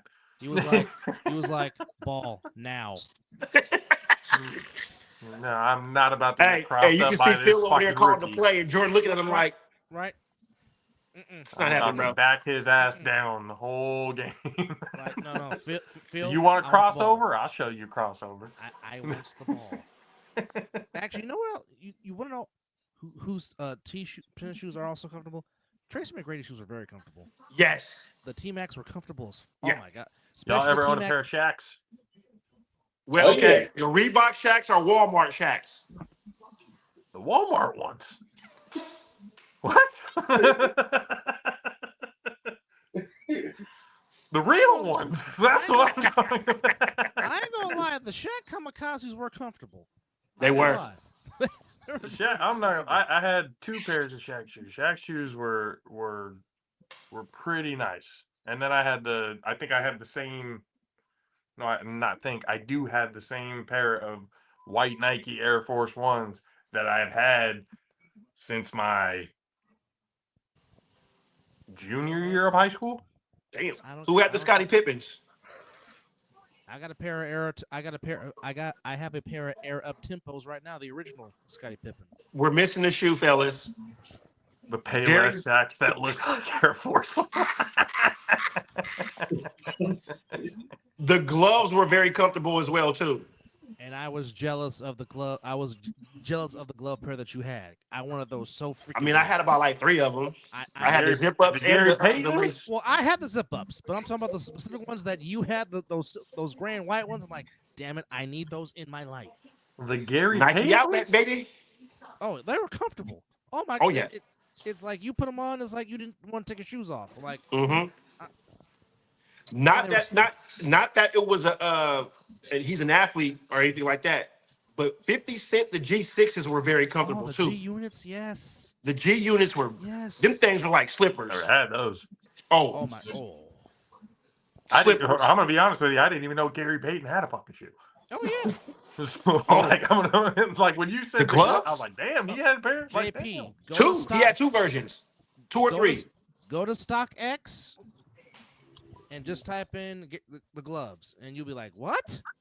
All right, I'll have to look for that. I'm just saying, like the ones that Madison with the Scooby Doo ones were probably the coolest ones that I have seen so far. Talking about the Alonzo Mornings. Right. What you know about those, Zelly? Well, you hear I say the. Yeah, I got a true story about the Shacks. The mystery machine. Oh yeah, I was gonna say, can you show them the mystery machine shoes? Yeah. Go. Hey, bro, I got a true story about the Shacks, man. It's cold as hell. About the Shacks? Yep, I got a true story about the Shacks, man. Listen, man. I went to It Walmart. sounds like it was a deep emotional story. What happened? Yeah, bro. I'm gonna need when you clip this, I'm gonna need the gray screen right here, man. I'm gonna need the black and white. Oh boy. Some sad music. So All listen, right, man. We went to 147. All right, I'll remember. We went to Walmart, right? I'm talking about we finna get some shoes, new shoes. I was like, okay, man. Boy, get out of Walmart. Let me get out the car. Get into Walmart. See the shoes. I was like, oh, these shoes fire. I was hyped. I was like, oh yeah, let me get them ones. Like, all right, bet. I know she was there earlier, like, oh yeah, cheapest shoes, and he want them too. Oh yeah, we got them. So boy, we get to the counter, I'm all juice and everything. I'm trying to wear them that night. Nah, I gotta wait till tomorrow. So boy, I tell you, get them shoes. Hold on. I was about to say that was he's probably going to grab the shoes or whatever, or grab something. I might catch some flack for this, but I don't care because they were comfortable as hell. But the Spalding Hakeem Olajuwons were very damn comfortable. Spalding had a shoe? Hakeem Olajuwon, during his MVP back-to-back title years, had a shoe from Spalding, and they were very comfortable. Yes, I didn't even know Spalding made shoes. What the fuck? Yeah. Wait a minute. There he goes. They were. Yeah, that's kind of wild. They were comfortable, and they were affordable. Only $34.99. They was comfy, Honda. Oh yeah. What shoes were you talking about again? I was talking about the Dream when Hakeem Olajuwon had those Spalding shoes. They were very comfortable. Yeah, Dream has some good shoes too. Yeah. Yeah, Dub had. I mean, Miller probably had them. Mm-hmm. The Barclays. Yeah, they wasn't bad. They wasn't bad. Okay. Barkley wasn't bad. If you walking around with must be so popular that like all. Did anybody own a pair of pennies? Penny Hardaway? That was the one shoe I did not get, but when I tried them, I'm like, oh damn it, I need them. I ain't gonna lie, I had the pumps. Wasn't bad either. Posits wasn't bad. But I was a bit... Hey, did y'all see my story? My Instagram story when I was talking about the phone posits? Might have missed that. Bro, I feel like an old head. I went to school with my job the other day. I work at this school. Bro, the kids was asking me, hey, bro, what are those? Why you ain't got no Jordans? And I had on some phone posits. I'm like, I know y'all not asking what phone posits is, bro. I know I'm not that old. Kind of like you don't know who Michael Jordan is. The penny twos were my favorite. Okay, I never said I didn't know who Michael Jordan is. I was just throwing that in there as a joke, cause all right now, calm down. I just said Michael Jordan is not that good. Hey, I still want to get a pair of Kobe's, Zelly. I do Michael, want to get a pair of Kobe's. I have never wanted to throw something at my like, phone through to you as much as I do right now. like what I'm finna say right now, this is gonna be troll. Like, you feel me? Like, let me put it. Jordan is like 20 errors is to what's that dude? What's that kid's name? Manny. Arch, yeah. Art, don't you do that. Don't you do that. You better not compare Kobe and Jordan piss Art Manning don't and piss Quentin off Ewers. Bevo. Don't get oh boy. Oh boy. I don't think he was around to hear that. No, I fucking heard him. Oh. Yeah, I fucking heard him, and he's gonna go take a timeout. Sit your ass in the backstage for that one. The fuck? Bring up Queen Ewers said, like, what the hell? Sir, who do you think you are? You are straight trolling. Like, take a time, a breath, something. Well, I don't know what the hell just happened. JP, you guys need a passion background. Yeah. No, that doesn't deserve the passion one. Here, No, let me find it. your passion is what I'm talking about. Oh my! I was gonna say that's not. Let's see. Here it is. Dumbass! I'll hit him with the red Foreman. Dumbass! Dumbass. Yep. Like, Oh. Davis, you're a dumbass. All right. have you thought about what you done? Now next we're gonna have the Mayo Bowl. Oh no. Oh god.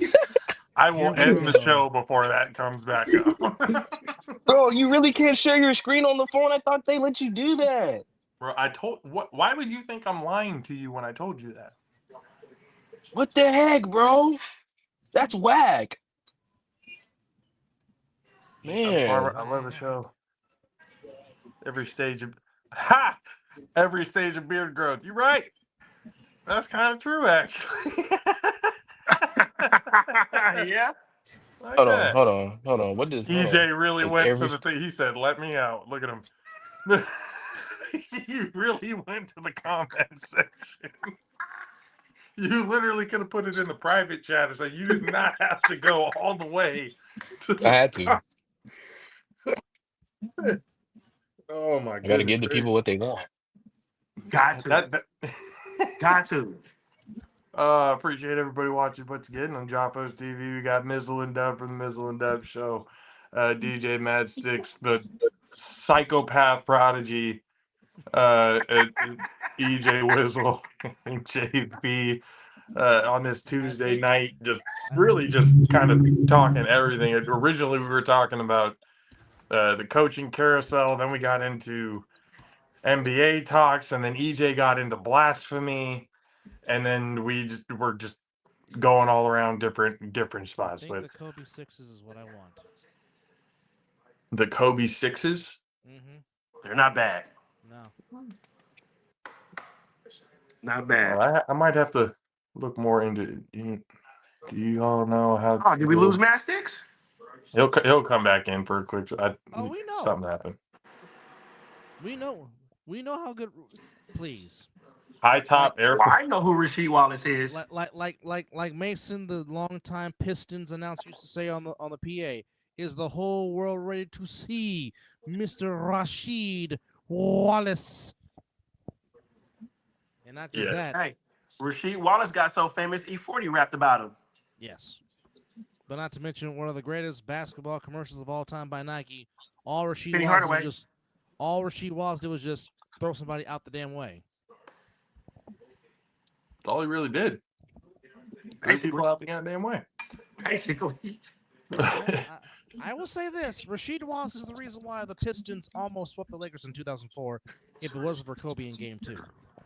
If Kobe does not hit that three-pointer in Game 2, the Pistons sweep the Lakers in 2004. Agreed. Those NBA Finals. That's Hey, that's when pretty did they wild put to this say. bum on TNT? What bum are we talking about? If you're calling Vince Carter a bum, slap yourself. Jalen Rose? Hey, why did Dub know who I was talking about? Jalen Rose? No, Vince Carter. Oh, Vince Carter. Okay. Well, because I'm don't watching the TNT right now. Don't disrespect Vince Carter like that. Hey, don't you dare disrespect the Tar Heel. Nobody wants to listen to him talk. Let me go see him dunk some, man. That's what Hey, yo, I was over there at the schoolhouse again today, bro.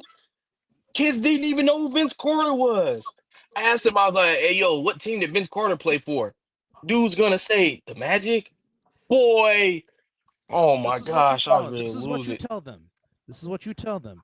You tell them, go YouTube and put in Vince Carter 2000 All-Star Olympic dunk. game.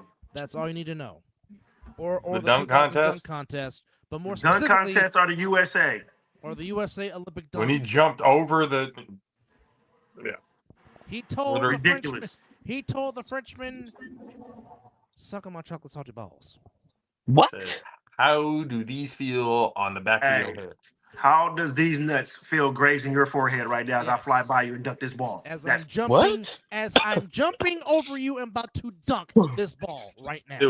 If it was Diddy, he would have tippy-toed.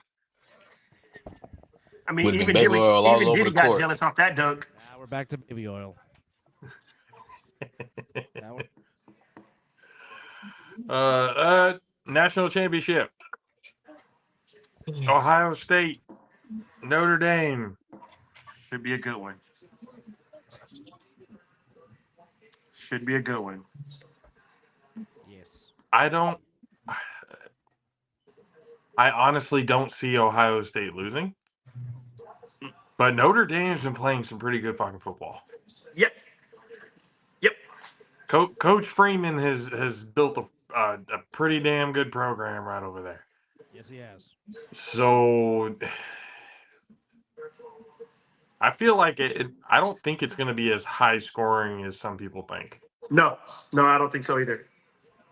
I think it might, like, at most, it'll be like 24-21 type of thing. Zelly thinks, by 14, Ohio State. Yeah, no, I offense starts it, but the defense is different. And I'm thinking, I truly do think like 24-21, probably around a safe. Here's Notre Dame better come with a passing game, I tell you that. But they're going to need a passing game, but their run game is going to be the most effective. They need to keep Ohio State's offense off the field. They're going to have to keep them honest, though. The passing game is going to have to be slightly effective. And they can't let Henderson go off. No. They can't let him run free if they're going to ever have a chance. Judkins either, but like Henderson especially. And then they're going to probably need to double team Smith. Yep. They're definitely going to need to figure it out defensively. He's only a freshman. And that's the crazy part about it, yeah. Good Lord. But Texas's defense did do a good job on Smith. They held him to just one catch in that game for 3 yards. And I know Notre Dame's defense can get pressure. The thing is, it's just the thing that Texas's offense couldn't do shit because number 3 is a piece of crap. But here's the one thing we're not talking about. Notre Dame has absolutely nothing to lose. Nope. All of the pressure is on Ohio State and Ryan Day. All the pressure's on the Buckeyes. Well, the media did that to Ohio State. Ohio State didn't do that to themselves. True. That's true. Absolutely. I agree 1,000%. But you know what? Again, I'm not going to talk about divine intervention, but I think touchdown Jesus is on the Golden Dome side. I just do. And plus, it's Joe Montana is going to have a good time. The spirit of Rudy. The spirit of Rudy. I still remember Joe Montana's story about Rudy. Yes. That made me laugh so hard. I was like, this completely devalues the movie. Oh, like what he just said completely just shits on what the movie was all about. Just let you know that they wrote that movie for suspense. They took away the glory of what Rudy was about to make it entertaining instead of giving the true story. Because if they told the true story, you wouldn't get the movie. No, you wouldn't. You don't get Rudy the movie. became the first and only player that they ever carried off. Yeah, they didn't know that. They did that as a joke. That was a fucking joke. First of all, Rudy was offsides. Second of all, yeah, that was a complete. You listen to Joe Montana's interview about Rudy, and people have asked him, and he goes, Joe Montana tries so hard not to basically shit on Rudy. He really does. He tries to be a good guy about it. But when they carried him off after he got that sack, that was as a joke. They didn't know that nobody had carried off a player or whatever like that before. It wasn't this awe-inspiring, oh my God, Rudy, we love you type of moment. That's not what it was. The movie would have been more a comedy than it was an inspiring film if it would have actually got. It would have been more of an equivalent of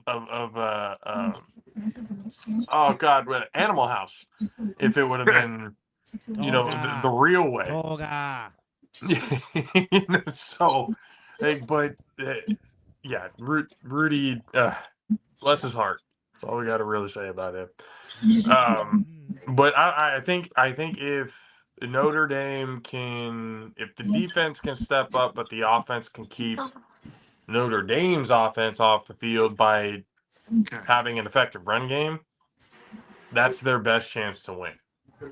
I don't think they can go touchdown for touchdown, high-powered offense style with Ohio State. I just don't. They don't have anywhere near enough firepower to be able to do that.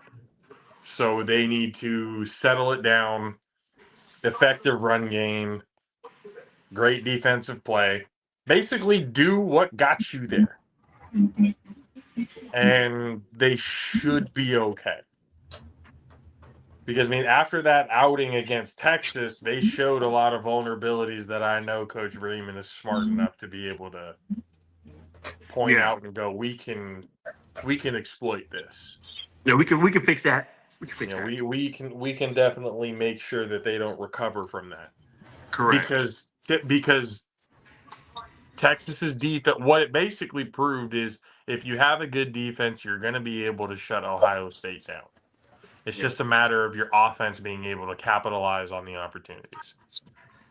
Texas had all the opportunities in the world, but Quinn Ewers couldn't get it done. And he basically threw the game away to his old team, to his old roommate. That was wow. Just so he can have, his shine. I swear to God, this was an inside job, and that's why I want Quinn Ewers to get the fuck out of Texas. I'm so sick of him. Him and his fucking mullet. Get it out. I'm absolutely done with it. South Lake Carroll. You produced a dickhead, South Lake Carroll. You should be ashamed of yourselves. We need the passion button, damn it. Like, absolute bullshit, this fucking human being. You sit there and choose Ohio State, and then when you have a chance to beat Ohio State, you give it to him. You literally just handed him the ball. You're getting sacked, and while getting sacked, you go, ball free. No covering it up. Nobody. And he picks it, backs up, and runs it for 6. Go fuck yourself, Quinn Ewers. That's all I got to say about that. What if he wants to? Well, hey, good for him. As long as he's not doing it in a burnt orange fucking uniform anymore. Zelly, that was 2012. It's not Alabama. Ohio State has been known to choke in national championship games because they choked against Florida. Okay. And truth be told, as much as I'm not a big fan of them, Notre Dame or Ohio State benefited from the Zebras against Miami because Miami should have won that game. And the whole Notre Dame, like in Alabama, see, this was before NIL. This is when Alabama was the only team paying all of their players. So, like, Tell him. That's just what it was. So, I mean, this is a whole different ball game now. It's a whole lot more evenly matched than people would think. A lot of people are rooting for Ohio State because they don't want Notre Dame to get the full $20 million. You know, to whereas if Ohio State would have won, they had to break it off or break it off with the whole conference. Yeah. So they'd only be benefiting what, like 1.1, something like that. Something like that. So like everybody's pissed off at Notre Dame because they did it without a conference. And now they're about to benefit the full prize money from it if they win the national championship. So you got a lot of people rooting against Notre Dame for just that reason alone. Correct. But cheer for old Notre Dame. I know my dad's going to be wearing his Notre Dame Joe Montana jersey, nice and proud. The number 3. You know, so he's going to be excited to watch that game. I mean, I think for his sake, I'll definitely root for Notre Dame because fuck Ohio State, because fuck Quinn Ewers. It's all a guilty by association type of thing. So this is not one of those cases where I'm going to root for the team that beat me to win the championship to say, oh, at least we lost to the champions. No, fuck that. This is not at all what that is. This is a complete, fuck the Buckeyes moment, right now. So they are almost the equivalent of, in my eyes right now, as OU. They're that close. Well, cheer. And it's all because of 3. Well, cheer for old Notre Dame. Wake up the echoes, cheering her name.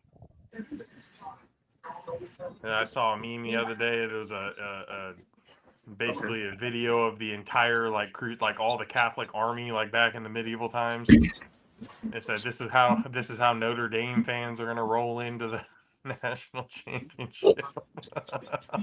All crusadered out. That would be pretty funny. I'm not gonna lie. Be a daddy. Steak dinner? Are you trying to make a bet, Zoe? Is that what's happening right now? Congrats, Mr. Tebow. Who had a bet? Wait, what happened? No, Tim Tebow's about to be a daddy. Hey, good for him. Finally lost his virginity, huh? Good for him. Good for that guy. I am so happy. You don't understand how happy I am for Tim Tebow. I know my face doesn't say it, but I'm really happy for that guy.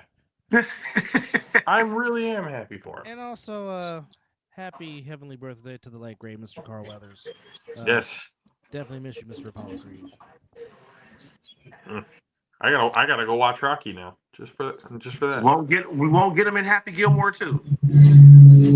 Oh, no Chubbs. We need Chubbs. All in the hips. I mean, even though he died in the movie, but he could have made an appearance, Yeah.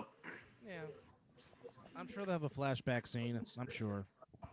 Oh, Adam's going to give him some kind of acknowledgement. There's going to be a tribute. Absolutely. For sure.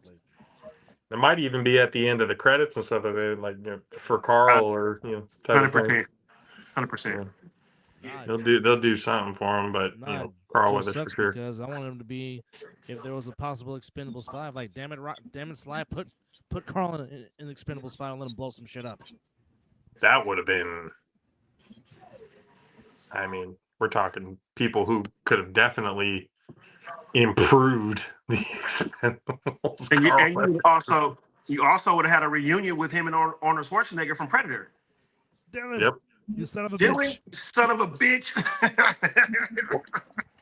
The pencil pushers.